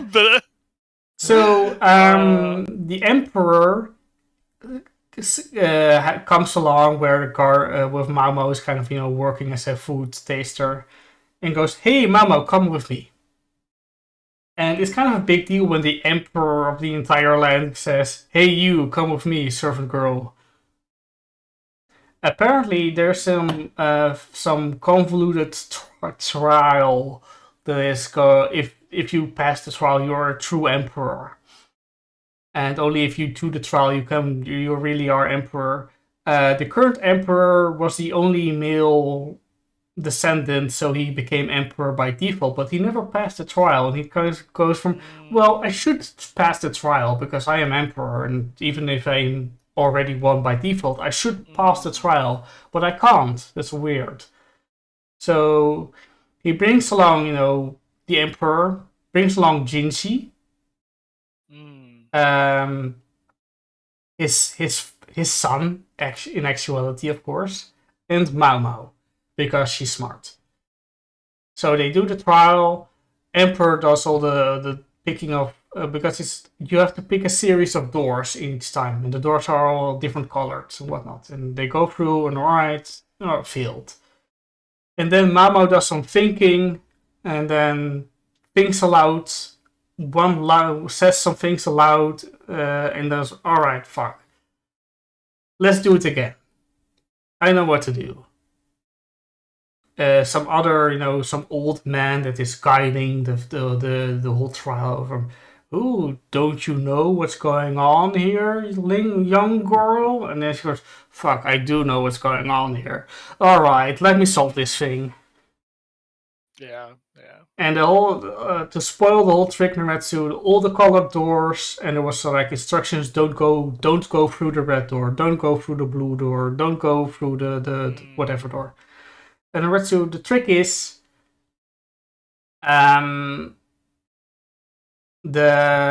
it's a test if you're colorblind or not. Right.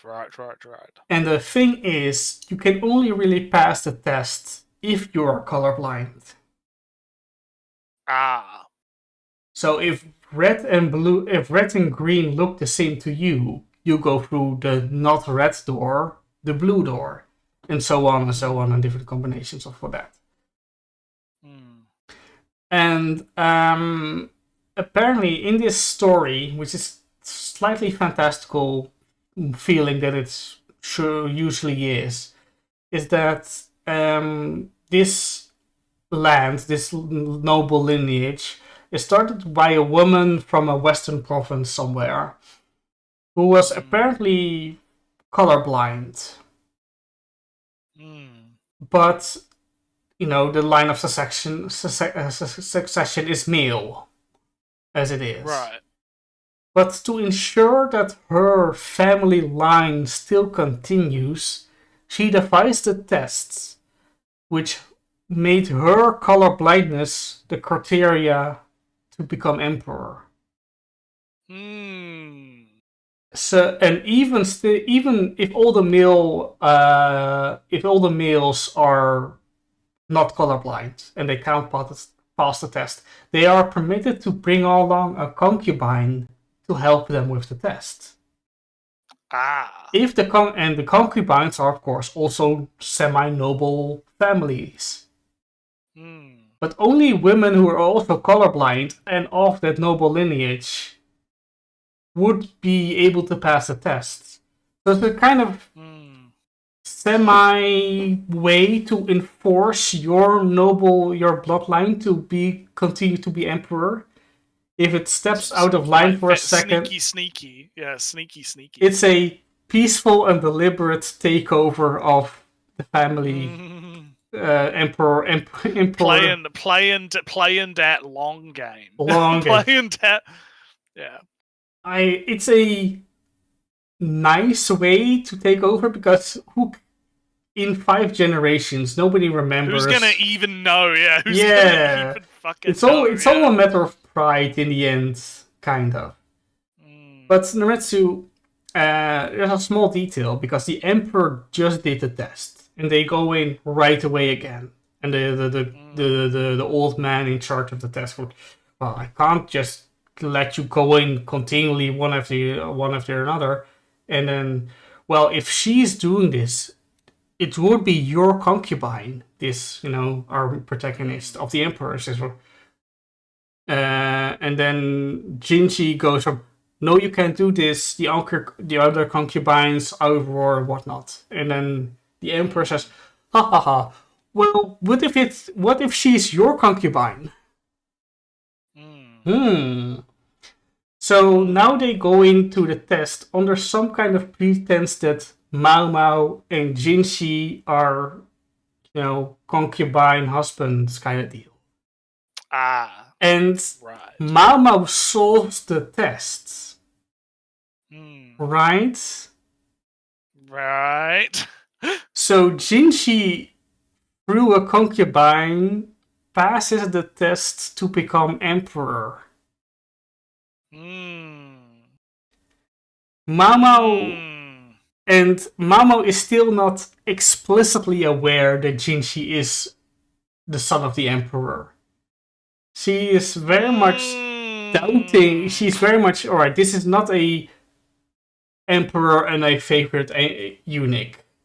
There's something all going on here. I know that it's not the case, but I'm just not going to think about it.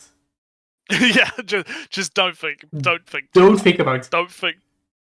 But Naretsu, even if I hear her read, see the subtitles, say her that, Naretsu, she has thought about this. Yeah. She's just saying this to herself, already knowing the answer. She has just passed the test to become empress to the next emperor. That's how it is. Sounds good. Yeah. Sounds fun. Yeah. Awesome. All right, my turn, I guess. Which show you want to talk about? Just don't you still have the collage of shows? Yeah, I have the collage. Might as well just bring up the whole thing because I'll talk about the whole. I have something to say quick. And let's see, I've officially dropped official announcement the detective show. Oof. Well, you can strike another one off because I'm probably not going to be talking about the cat show. Oh no. Well, I might bring it up in passing, but I'm gonna be real. Like, not a lot's going. So what happened this episode was basically, hey, after all that cool badass shit you did in that town, right? The cat, you saved the town. You're now a higher rank. You need to buy a house now. The cat? Because Yeah, well, not the cat, the elf girl, Alright. big titty elf girl, right? Because she's the actual adventurer, right? It's like, oh yeah, you ranked up. You need a base of operations now, right, for your party, right?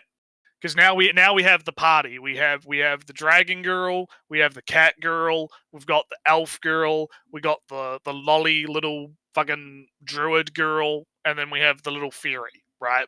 And so we need base of operations. So they pull a U and they go to the real estate agent. They go As to you the real do. estate agent, and then literally the first house that they go to is the house that they buy. But do you want to know why they buy it, Ellie? Can you take a guess as to what the author's poorly disguised fetish might be? It's got an idea? it's some fancy zoo, whatever. Again. No, Oh, damn. no. It has an outdoor fucking hot spring. Oh yeah, I forgot about that. Every fucking episode has to have a goddamn bath scene in it. And the rest of the episode isn't really that eventful either. It's mostly just like, oh yeah, hey, yeah, ooh, there's something wrong in the dungeon. Oh, here's a demonstration of what the new characters can do. Oh, everyone has a bath in the bathhouse. The bathhouse has a button that turns on bubbles. It's a hot tub. They have a fucking hot tub, Ellie, in the fucking... Ah, God. So yeah, it's getting. Is pretty it a fucking native? boring. Is this sounds like a native isekai, Naretsu? Yeah, it's a native isekai. Yeah, no, it's pretty fucking boring. I'm gonna be real. That's the thing. Like, some of the humor is kind of funny, and some of the like interesting subversion of some things is kind of funny. But it's just become like the same stuff every. It's like, oh look, the dragon girl wants to fuck the cat. Everyone wants to fuck the cat. But and big hot tub. Yeah. Well, it really did peak with that one character admitting that he became a knight to kill people legally. I can't remember. I don't know if that's happened yet. I can't remember, but it's like that's the thing. I can't remember because it's just like it's becoming like a blur. Because it's just the same stuff over and over again, and it's now they're like, oh, the demon army is returning, big bad. Oh no, what are they going to do? You know, like, and I'm just kind of like, I mean, I'll finish it because I'm already so far in, right? So I'll probably finish it, but I don't think I'm gonna probably bring it up on the cast again, just because it's like there's only so many times I can repeat the same thing over and over again. Right? It's like, yeah, bath episode, everyone wants to fuck the cat, nothing else really interesting happens. So moving on, I guess we'll talk a bit about because I watched it yesterday, the guild receptionist. Yeah. Yay! Naretsu, I cannot. Maybe you can, but I cannot accurately express how disappointed I am. Oh yeah. One is more of a deep personal reason that she is warming up to the boring guy. Yeah. I hate it. I want her to hate him the entire show. It's the best part of the show. Nope, it's gonna happen, Ellie. They're gonna become partners. You gotta get ready for it. My strong, independent woman. Why do you feel me? No. So basically the 2 episodes, because I believe we didn't talk about last week because of the time. Yeah. The last 2 episodes, basically someone's spreading rumors about secret quests, and they're going out to figure out who's spreading the rumors because it's causing more work for guild receptionist girl, and she wants to finish all of her work before the big festival, right? Because there's a big festival coming up. And so she goes on a little expedition with the party, and they bump into these other guys, and they are the guys that are spreading the rumors. And so they have a little bit of a fight, and they manage to arrest one of them. And there's a bit of an interesting lore stuff going on with our pink-haired healer girl. It turns out that she might have fucked up a little bit in the past. Might have had a bit of a problem. We'll get to that when we talk about because that comes up more in the next episode. Right? Continuous story. So they arrest one of the guys, and they're putting the matter of the secret quests to bed. But there's still a lot of work to be done. And so our silver-haired boy here is like, hey, I will help do all of your overtime work, but you have to go on a date with me for one of the 3 days of the festival. And she's like, she's weighing her options and out loud saying, I really do not want to do this, but if I sacrifice one day, then I can have the rest of the festival to myself, and I get to okay, begrudgingly, right? Begrudgingly, okay, fine, Yeah. you can help me, right? And so they get to work and they do all that stuff. And in the background, there's some stuff going on with like the guilds and the guild, the headmasters of the guilds are like, we need, who's the executioner? Let us know, why aren't you telling us who the executioner is? Yeah. Ooh. So there might be some tension growing, I feel, around some of that. So I think we move into kind of the current episode that happened. Well, no, there's one part. So the date deal was made in a preview episode before this, so we did talk about that part. This part was I don't remember. I'm too fucking too out of it to remember. So the previous episode was like the conversation. I can sack 1 day of agony is worth the 2 days of 1 day of agony is worth. Yeah, I remember that now. Yeah. So this time it's like, all right, deal. The deal is still on, but Natsu. The episode ended really promising of him being mentally NTR'd. She's drunk on the table, sleeping kind of, and she says a man's name. I'm waiting for you, Shroud. Oh yeah, now I remember. Yeah. And he's like, oh no, who is that? Oh no, she likes somebody else. And I'm like, yes. Despair, loser. She's not for you. Yes, because she's having dreams about the other guy. Yeah. So I guess kind of let's pivot to pink-haired girl's problem, right? So pink-haired girl, was in a party and they got to the boss, but the boss fucked up the party, and she only had enough mana to heal one of the other party members, but she couldn't decide who to save. And that ended up getting both of them killed because she was indecisive in her decision. And so she blames herself and because the guy that they arrested was one of the other members of that same party who survived, but had his arm and his eye fucked up, right? And he calls her a murderer because she didn't, save one or the other guy, right? And let both of them die. So she killed them, right? And so she's got big reservations about that, but the fire mage man, who's it's in relation to DFP primarily. Well, he shoots fireballs. Yeah. No, I think he's a fire mage. He's like because he's DPS, right? Because the party is silver hair guy's the tank, and then you have pink haired girl's the healer. The other guy is the red-haired guy is the mage ranged DPS, and then Executioner Girl is supposedly melee DPS, right? So that's like the composition of the party, essentially. So they're kind of doing their thing, and this leads to her wanting to meet the guy in prison to try and like hash it out. But he's fucking manic, basically, like gone insane. With I need to get revenge on you. Fuck you,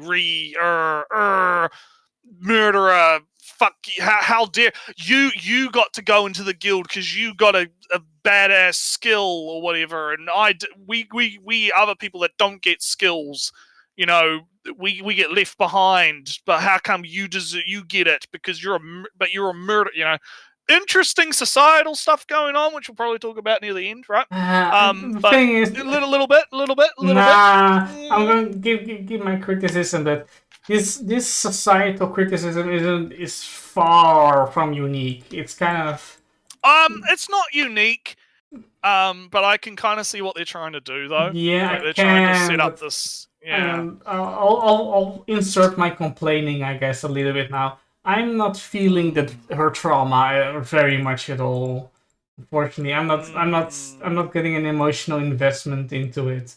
So it's just like, oh, she's crying again. Oh, she was insecure again. And it does feel because it's a bit of a side thing, really. Like it's like, oh yeah, she's dealing with PTSD, and other stuff, but it does feel a little bit like it's just a bit of a side thing. Yeah, but it's a on side the thing opposite, that is taking a lot of space, and that's kind of a shame of a combination for my, enjoyment. yeah. So switching gears, back to the festival, because the festival has now started, and our girl is where they finish all of the overtime, and she is happy. She is happy girl, super happy. Oh boy! However, this fucking man has to take. this goddamn man has to come in a big date, and as they're having their date, he's like, "Oh, hold my hand, Ellie." And she's like, "No, fuck you, I didn't have to help." Yeah, but then she stops and she thinks, "Well, he did help out with the overtime, and I do kind of owe him." Well, okay. Yeah, but she likes and it then too much. It's not her character. I don't feel it's her character. and he calls her pretty and beautiful, and she gets all blushy, and oh boy, ooh. And then, oh boy, Ellie, a clown shows up that fucks up the first day of the goddamn festival. And for man, 5 seconds, did he? the... Yeah, oh boy, did he make a mistake. And this is tight because there's two things going on at once, right? You have the guys at the prison, right, seeing the redhead guy. The pink hair and redhead guy are seeing the other redhead guy with the eye patch, right? And then you have the festival going on. And what happens is a man with the glasses is like, "Yeah, we're gonna break." Yeah, we're missing one part of the context, which is that the guild chief man is given a book by some random girl. Don't know who this character is yet, I guess. Some thieves guild information broker. Here is a secret quest that just this random secret quest that we found, right? Here is just the thing that is supposedly not real and totally rumors. Here is a secret quest, right? Here is, yeah. And so she gives him, gives him that, and they put that in the prison. And then the glasses man shows up and is like, "Hey, we're gonna bust you out of prison, and we've stolen the secret quest, and now we're gonna go activate it." And so he activates while there's all the commotion going on at the festival with Executioner absolutely fucking brutally destroying the clown man, right? They steal the secret quest and activate it, and are like, "We're gonna go and revive the Dark God." Haha. Yeah, fuck you. They do some stupid trick like accepting the quest in front of the other of the pink haired the other healer guys in the girl party, and that means now they have to go together or some shit. Yeah. It's just like a big trap, like forcing them to go to the thing, and it felt a little bit odd, like. The all quests work like this. The other part that I found really silly is so they get to the quest, right? They get to the boss room, and the bad guys show up, and then our mage man uses freeze on them and freezes them. But then one of the guys, because there's 3 bad guys, right? There's glasses guy, there's the redhead guy, and there's random other guy. The random other guy uses his skill. And it's literally like he kills himself to remove the ice from the other 2 guys. And that's all his skill does, is it nullifies everyone, like the magic, but he explodes. Like, he doesn't just die, he explodes in like a gory explosion. Blood mist. But here's the thing, why? Like, okay, I get it that, like, okay, so the villain's motivation is basically, like, society's fucked because people get skills and some people don't get skills, or they get shit skills, and those people get looked down on in the society. Meanwhile, the people that get good skills get to live their lives in luxury in the guild, and so and big class struggle, right? Blah blah blah blah, right? I get it. So I get the point is like, oh, the big bad guy's skill is only good for running away, right? And whatever, and the redhead, I don't actually know what the redhead guy's skill is yet. But then the other guy skill, I guess. The other guy's skill is literally just, well, I guess I'll die now. Like, but it just feels too over the top, right? Like literally having the skill of I guess I'll die and nullify all the magic on my teammates, right? Like one-time use, fucking just like it's absurd. How do you even It know took that? me out of How it. do you even know that that is the skill? Exactly. Like, yeah, I don't know what the fuck. Like, what? It was very immersion breaking, Ellie. It was very immersion breaking. It was very over the top, very silly. Have to say, wasn't impressed, right? Mm. But then we get introduced to so our villain man is having his big like society bad, right? I Karl Marx. We have to equalize the status or whatever, right? He's having his little fucking Some speech, weird. and then he gets stabbed by the Dark God that has been awakened because the Dark Gods require souls to awaken or whatever. And when the guy killed himself, it awakened the Dark God or whatever.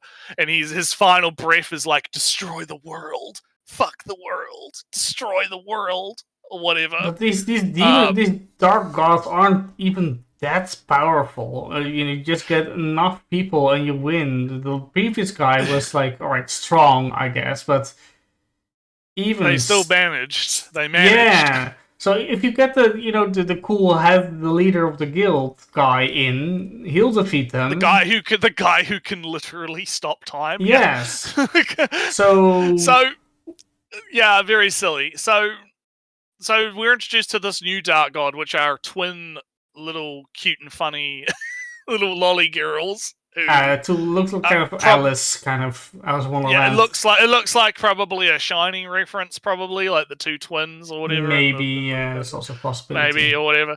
But they both have bows, and when they attack them, they turn to goo, so they can't be killed. And I'm going to assume that the solution is going to be you have to kill them both at the same time and hit these stones at the same time. That's what I think it is. I don't know. They just went into slime, so maybe it's just a slime. I don't know. Who knows? We'll find out. Also, 5-0, I see you Xenoblade Chronicles 2 reference. Don't you know? Blushy. Yeah. But yeah, no. So. I mean, I'm still into it. I'm still into it. Like, don't get me wrong. Like, there's definitely issues, right? It's not perfect, right? There's definitely some issues going on and starting to appear, and I do think that there are some like narrative like problems. Like we mentioned before, like the whole like, oh, why didn't the Dark God just kill the shield guy? Why was he left alive just in time for the plot contrivance, right? Like there's a bit of it feels like a very amateur work, I guess. Well, right? I mean, let me look up just the Wikipedia. Yeah, where did this come from? Is it a Naru? Yeah, have a look.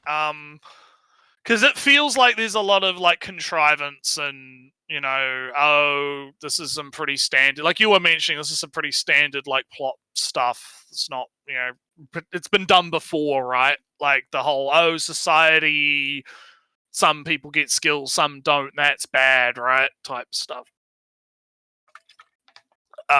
But overall, though, I am still enjoying the the characters are still good. Guild Reception Girl is still funny. Her thing of just wanting to live a normal life and not get involved in bullshit, even though she's getting dragged into it, is still good, right? The relationship, even though you're not happy with the fact that she's warming up to our boy, right? There's still some fun. There's still some fun interactions going on to be had there, right? And it's not like the pink-haired girl and the red-haired mage guy's relationship and problems are like particularly bad or anything, right? Like they're still kind of fleshed out as characters. It's just we've seen this kind of thing before. It's not super new or groundbreaking. Yeah. Quick surprise revelation. So just started as a light novel. Oh, okay. So jump to skip. It jumped to skip. It is. Yeah, it just straight into light novel, not a web novel step before. Okay. Interesting. But anywho, I guess we might as well go kind of in reverse order of what we have on the screen. We'll talk about Red Ranger. We skipped over. No, did we skip over? No, I guess not. We talked about No, stuff I'm looking. we left out. Yeah, we cut out the stuff we cut out. Yeah. So Red Ranger, fun episode this week. It's pretty fun. It's pretty good. Yeah, Naruto, quick confession. I kind of stopped watching the show because it's just stuff that I know happens. Well, yeah, you already know. Yeah, you mentioned that last week. You already know what's happening because you've read it, right? But I'm having my first time experience. I'm having a grand time. I'm having a good time. So there was a lot. This was more of kind of a chill sort of setup kind of episode. We get a bit more introduced into the conflict between our main girl and the head mage girl, where it's kind of like, oh, magic should be free. Everyone should be able to do magic. Magic is for the people. Magic's going to help people. And the mage girl is kind of like, it's interesting because the way she's presented in the early episodes is like, oh no, she's evil. Magic should only be for the elite and the oh man, society or whatever, right? But instead, it's more like when your fucking father was the head. So many accidents, so many people getting injured, so many fucking like people misusing magic to do things, so much fucking chaos. It was big bad. Okay. Order, cool, right? We need order. People should only be getting magic if they actually know how the fuck to use it, right? Big thing. And this conflict then goes to Red Ranger, who's kind of like, well, Head Mage Girl kind of has a point, like power when given to people that don't, and while this is happening, our girl is having she's having a bit of what I believe us in the business like to call a woman moment. Because she's like, but he said that my dream was good. What was he lying to me about thinking my dream was cool? What do you mean? What? And then she jumps out the fucking window. As you do. Again, woman moment. And he kind of follows her on one of his little like robot things and is asked, and they have an interaction in the forest where he's like, no, listen, what I was trying, if you let me fucking finish, right? If you let me finish before jumping out the window. What he was trying to say was, you and the head mage should join forces because both of your ideas together would lead to the best outcome where more people would be able to access the magic, but at the same time, the regulations and the order would mean that less people would get hurt by the magic. So basically, they're going to, if I remember correctly, they're just going to establish a school or something, right? They're going to form a bond, Ellie. Yeah, also that. They're going to form a bond. A lot of bonding happening this episode. Yeah, I know. Yeah, so they go back to the house, and our girl goes into the bath. We have a little bit of a bath scene, as you do, right? I mean, it's not like fucking the cat show where it's a bath scene every bloody episode. But she's in the bath and she's kind of positing like, this mana metal stuff that's shown up. It's like really recent, right? It's just started happening, right? It's really weird, Ellie, that this like mana stuff has shown up. Wonder if it has anything to do with our Red Ranger. This metal mana that's just like showing up, and then she's got this little metal mana in her hand, and it starts glowing when she's thinking about the Red Ranger. And then the Red Ranger kind of teleports into the bathroom and lands on top of her in the bath. And I really like the humor where what was it? It was like the like announcer for the transformation thing is like, big bad or something like that. And she's screaming and he's screaming, and the big bath thing happens, and we flash back a little bit to our guy. He climbs up to the balcony to chat with the blue guy, and they have a little bit of a bonding moment, but then all of a sudden our boy gets teleported into the bath, right? And oh shit, what the fuck was that? And they have a little conversation, and our mage girl determines, okay, there must be something between you and the mana metal so-and-so. And our guy's like, could you get dressed? Could you? And she's like, yeah, okay. And then they go back to the room, and so She's like, I need you to tell me everything. I need to get to know you very well. Locks the door, casts magic on the door, is dressed in nothing but a nightgown, leans over him while she's saying this. He's fucking terrified. Please be gentle, Ellie. Wake up the next morning.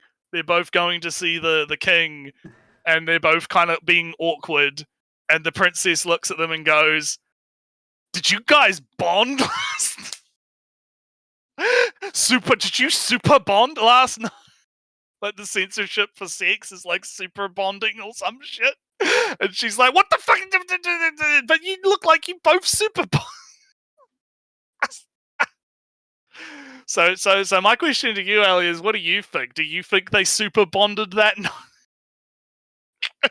They did at least some palliative exploration, at least. Yeah, a little bit of exploration, of their bond, yeah.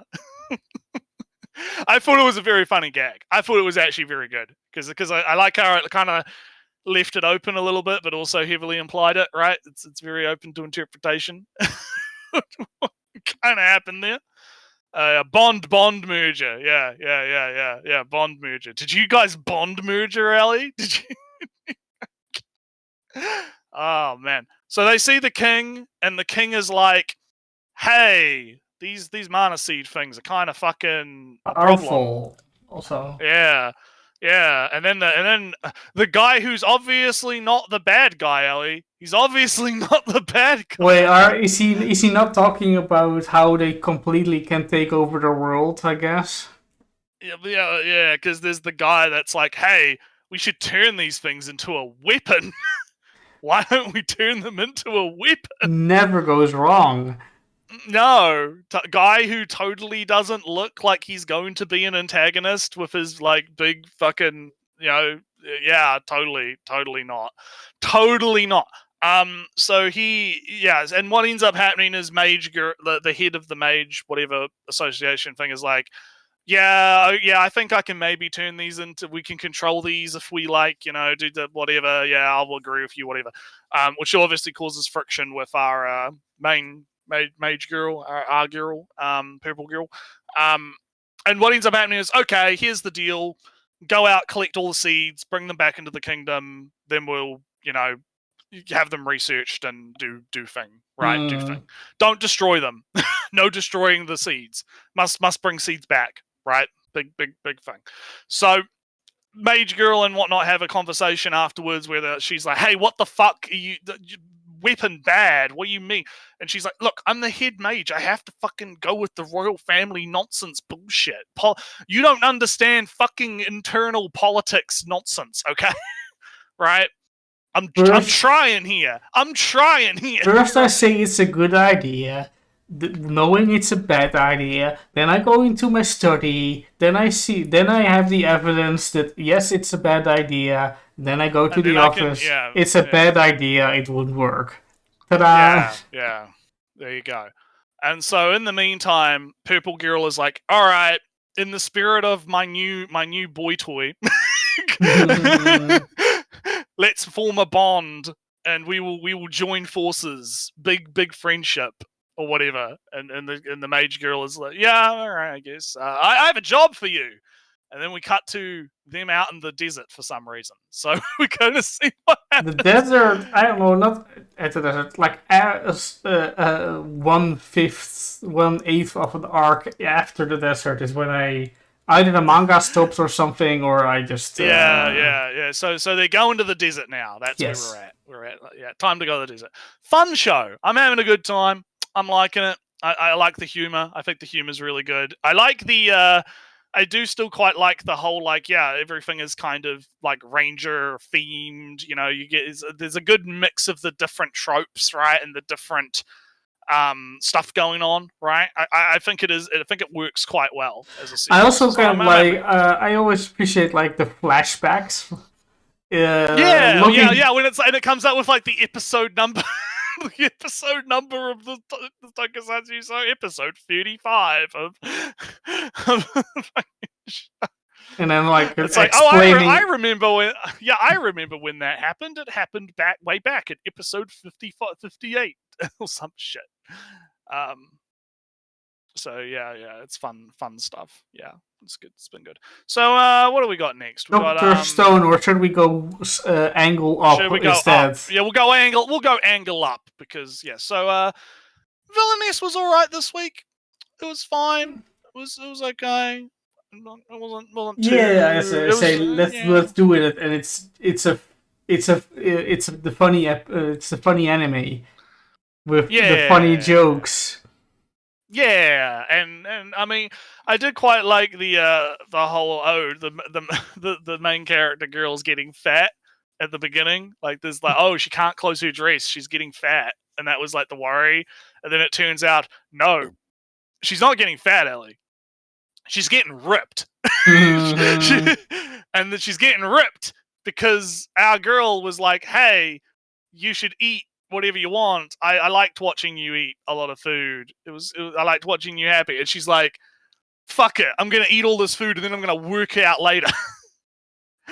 So she's eating all the food and then she's working out, and because she's working out, she's getting more stamina, which means that she's able to cast the bigger spells, basically, right? And because they have the big magic exhibition in this episode. Yeah, the magic. They both work. And they both work together to do some fancy stuff with their respective magic stuff, right?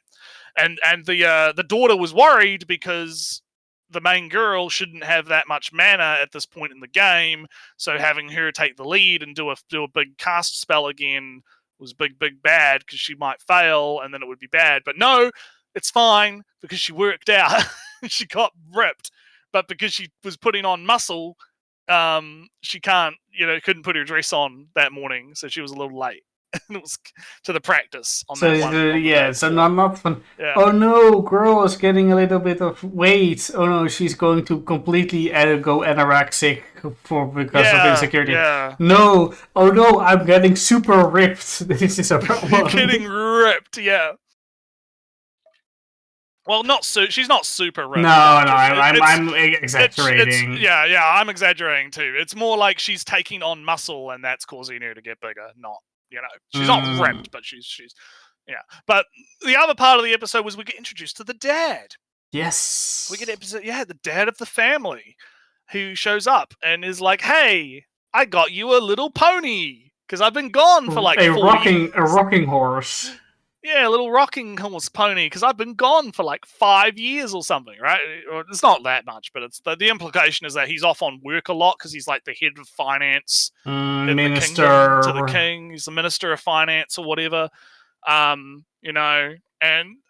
our dad man manages to kind of navigate the situation because usually like she'd be screaming his ear off, how dare you give me something that's for kids, you blah, blah, blah, but kind of twists it into, oh, thank you, this will be a perfect gift to give to our nephew who's like 6 years old or whatever, and saves the dad from getting like embarrassed and whatnot.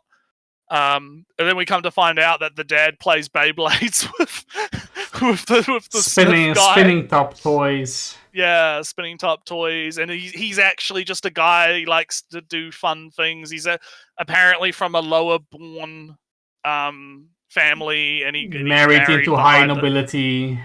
And he feels out of place, and he's not worth it, and he feels, and dad is just like crying and just like, I understand, bro.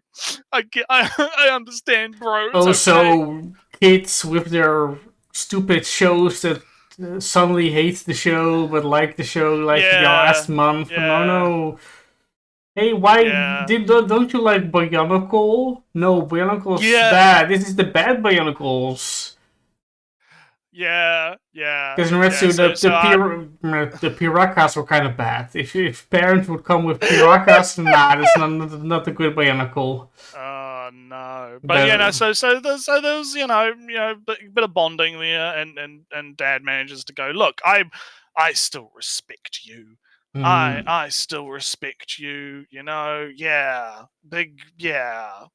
we're cool. So that was basically the episode. Was you had those two parts. You had introduction to the dad. Dad's a cool dude. You know, Mhm. he's just a nice working class. Well, not working class. He's nobility still, but he's he's working hard. He's working hard. He likes to play Beyblades, right?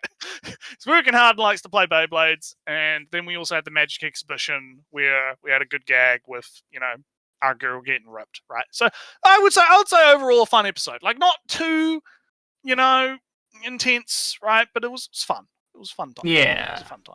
So moving along to Dr. Stone, because So quick reminder, I'm pretty sure you're beyond what I know. Okay, so this episode was mostly just Dr. X backstory episode. Yes, this is what I know. It's pretty much, we find out, yes, he was an ex-NASA scientist. Senku and him, when Senku was a kid, spam emailed a bunch of scientists because he was trying to make a rocket engine. Dr. X was the only guy that responded to him, and so they were doing back and they had forth, some email back and forth. Yes, because he was like, hey, you need to buy this, and this. You need to do this, so and so.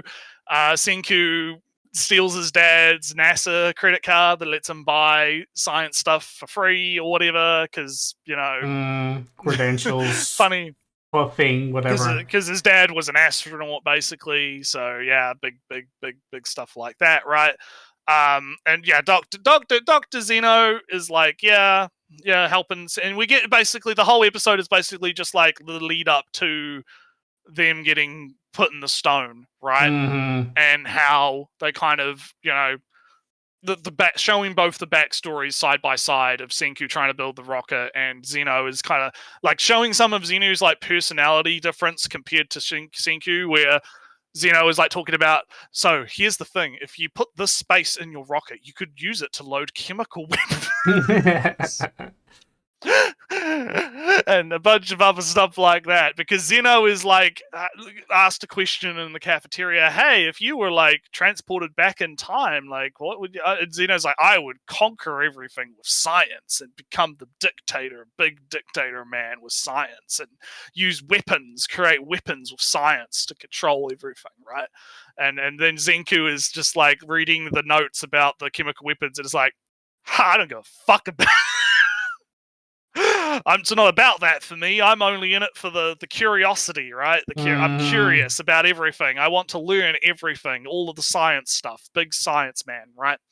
So that's kind of like the ideological difference being established between the two, which I think is kind of interesting. I mean, it's not as good as the original ideological difference, right, between it's Thingy and Thing. It's not as good, I feel, but it is still there. It's still there. It's interesting. So as the birds were getting turned to stone, Zeno gets called to a big emergency defense brief. Yes. Yeah, emergency defense brief, and they establish, hey, the things are alive as long as they stay awake, then they can maintain their, even though they're turned to stone, they can maintain their thing, which I think is an interesting kind of thing to bring up, because, like, okay, so as long as you maintain your, being awake, then you'll be able to be revived. But doesn't that run counter to what we've been established? Because we didn't know that before, and Senku has just been like, reviving people that are like random people. Like they wouldn't have known to stay awake for tens of thousands of years, right? Mm-hmm. They wouldn't have known what had to do that to stay alive, right? So it kind of begs the question as to like, how does the logistics of this actually work? And it almost feels like a retcon in a sense, and it doesn't actually make a lot of sense, right? Because again, like no one else kind of knew to stay awake in the thing. So yeah, I'm kind of like, I don't know what's going on there. It's a bit weird. Maybe it'll be explained later. Like I don't know, but it feels like a bit of a plot hole, kind of, in a sense. But basically, they all get turned to stone at the same time, except it's nighttime because it's in America, right? It's different time zones, right? And all of the like people that are part of Zeno's team were all at that defense briefing. So somehow they all kind of woke up as well, right? Like you have the soldier man who's smoking and whatnot was at the defense briefing and all this kind of stuff. So yeah, I remember. Yeah. This is kind of one of the last things I remember. Zeno, oh no, we're being turned into stone. Hey, quickly, take this ring in your mouth with some platinum in it. No, the way that worked was that guy. He didn't do that because told him to. He did that because he was proposing to the chick, and he was like, "I'm not going to let this ring get destroyed or whatever. I'm going to eat it." Oh yeah, that's right. Zeno didn't tell him to do that, but when he good, this is platinum. We can use this to make fertilizer. That was it, right? Oh yeah, I guess that comes up later. Ooh, damn spoiled. No, it doesn't matter. I had a feeling that would be relevant. Like, right? I had a feeling that. Something. Fertilizer platinum is a catalyst, so you can just. Yeah, it's the same as making the revival fluid with the nitric acid and needing the stuff from the spaceship to make the thing. But yeah, so that was the whole episode. Really, there wasn't really anything else past that. It was just like, here's the whole backstory type thing, and next episode we're probably going to get back to the plot. So, but it was all right. I can't say it was bad. I thought it was interesting. Got a little insight, even though it was a bit weird. So, solo leveling time. So this episode, I'm actually got to remember what the fuck happened. Yeah.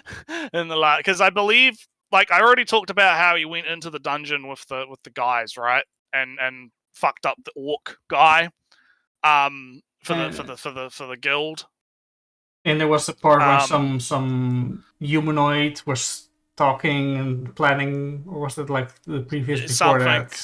Yeah, I don't even remember. But what I remember happening this episode was our man is going in to get his proper reassessment, because he had his preliminary reassessment that determined, he busts the level, right? He busts the whole the system, but they have to do like a proper reassessment so he can get officially S-ranked, right? Mm-hmm. So, and he's doing this because he wants to be able to buy S-rank equipment so that he can go into the dungeon and he can, do better equipment in the dungeon by buying stuff, right? So he shows up, and there's this guy there that's trying to do a press conference because he's a big Korean celebrity man who, he just awokened as a hunter, and he's doing his assessment, and he's like big K-pop, big actor man, but he's actually a fucking like asshole who's only doing all this because he's trying to like divert away from some scandals that are going on with him or some shit. And he's already been assessed as an A rank, but he, is putting on a show, right? To make it seem like, I'm going to get assessed, and no matter what my rank is, I will defend the country, and I will be defend the people, a man of the people, Ellie. I am a man of the people. You understand, right? Yeah. Big sleazy kind of guy, right? And he's already signed on with the Reapers Guild, so the Reapers Guild guy is there, but the other two guild guys show up, the guy, the Beast Man guy and the Mage guy, and the Reaper guy is like, are you guys here to try and poach my guy? Haha, I've already signed. And they turn around and go, bitch, we're not here for him. Who the fuck is...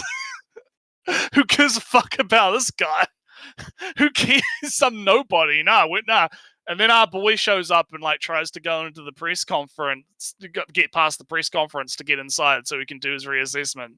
And the bodyguard is like, yo, what the fuck are you doing? Don't you know who that guy is? He's a fucking big actor, man.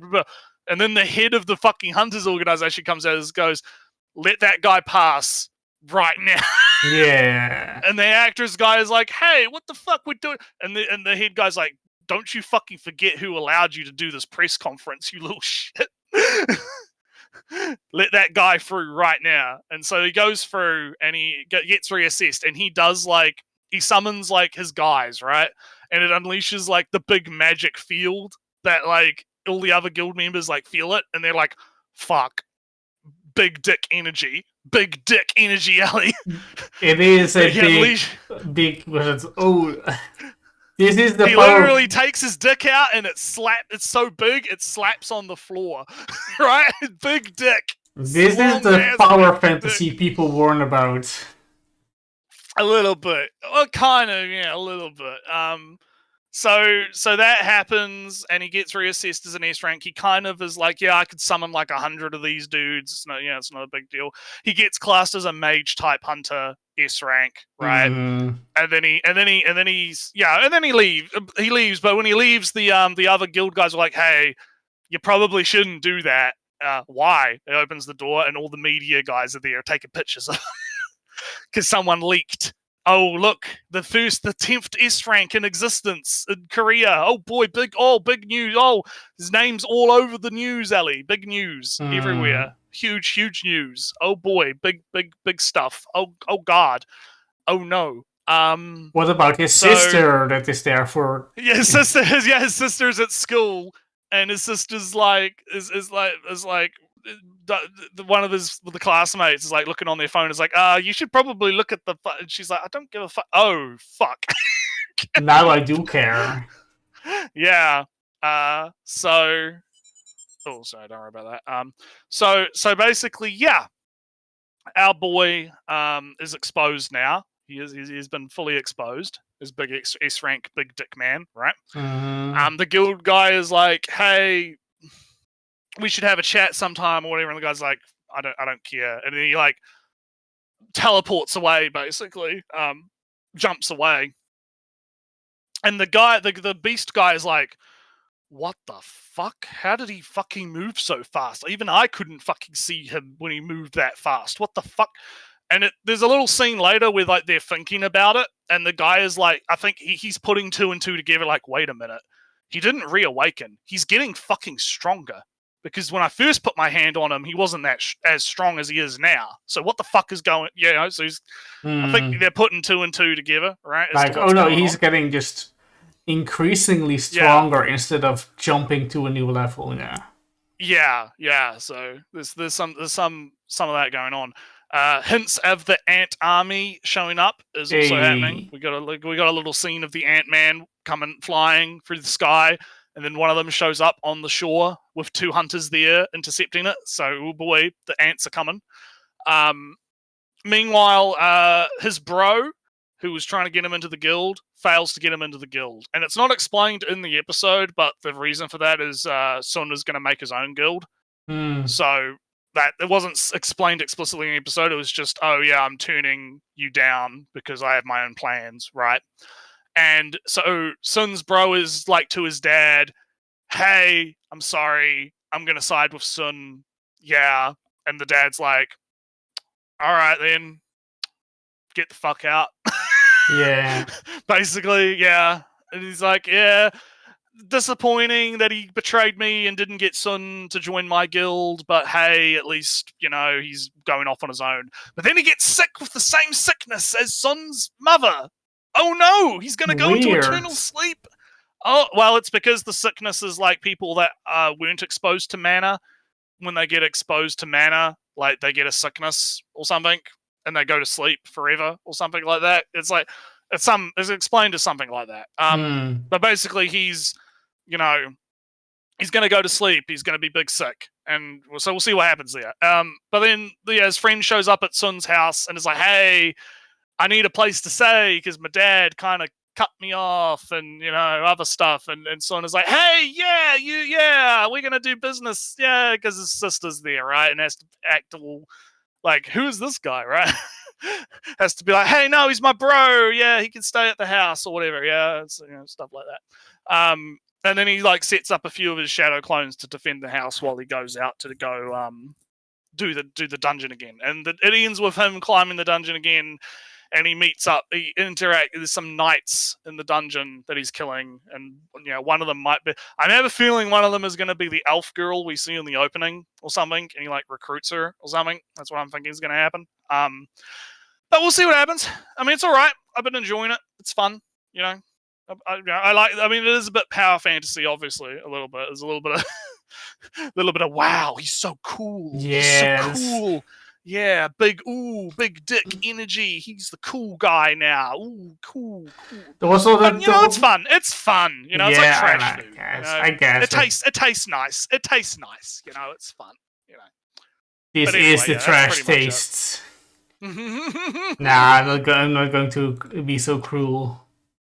No. I mean, it's not bad, right? Don't take that as me shitting on it. Like, I do think it is entertaining, and I have been having a good time with it. But that's all right. That's pretty much it. Also, 5-0's leaving for dinner. I think. Yeah, we said that like 15 minutes ago at least. Yeah, something like that. Yeah. Oh, like half an hour. Oops. I kind of want to jump out too because I'm and like because I'm getting tired of my voice. Yeah, me too. It's like Crack it's getting 2 at night, and for you it's 2 in the or 1 or 2 or 12, whatever time it is over there. You got at least some sun. Yeah, I got some sun left. Yeah, so I'm gonna probably cook some stuff up and do my dailies, do my stuff. Maybe go chat with some other boys. Tomorrow I'll finish up de-kitchening the living room and getting some Helldivers in. Maybe a run of Hades, and then it's another week of actual work. Getting paycheck next month. All good. Yeah, gonna go play GFL and hang out with the other boys, with the bros. Yeah, full Vanasis. I've been hanging out with him. He's been pretty fun to hang out with for a bit. So I don't know if I'll be able to drag him back in one of these days. It might be fun. I have to get him on for a stream when you're not around. Maybe I might have to see. Well, you have all the assets, and of course I do have all the assets. I could set that kind of thing up. I just have to find something that would be interesting to do. And he's got work now too. So oh no. We're no longer boys. We're no longer boys. We are employed men. We are men. Yeah, society. Bottom text. Capitalism. But anyway, I guess we'll catch you guys next time. Yeah, later. Yeah, bye.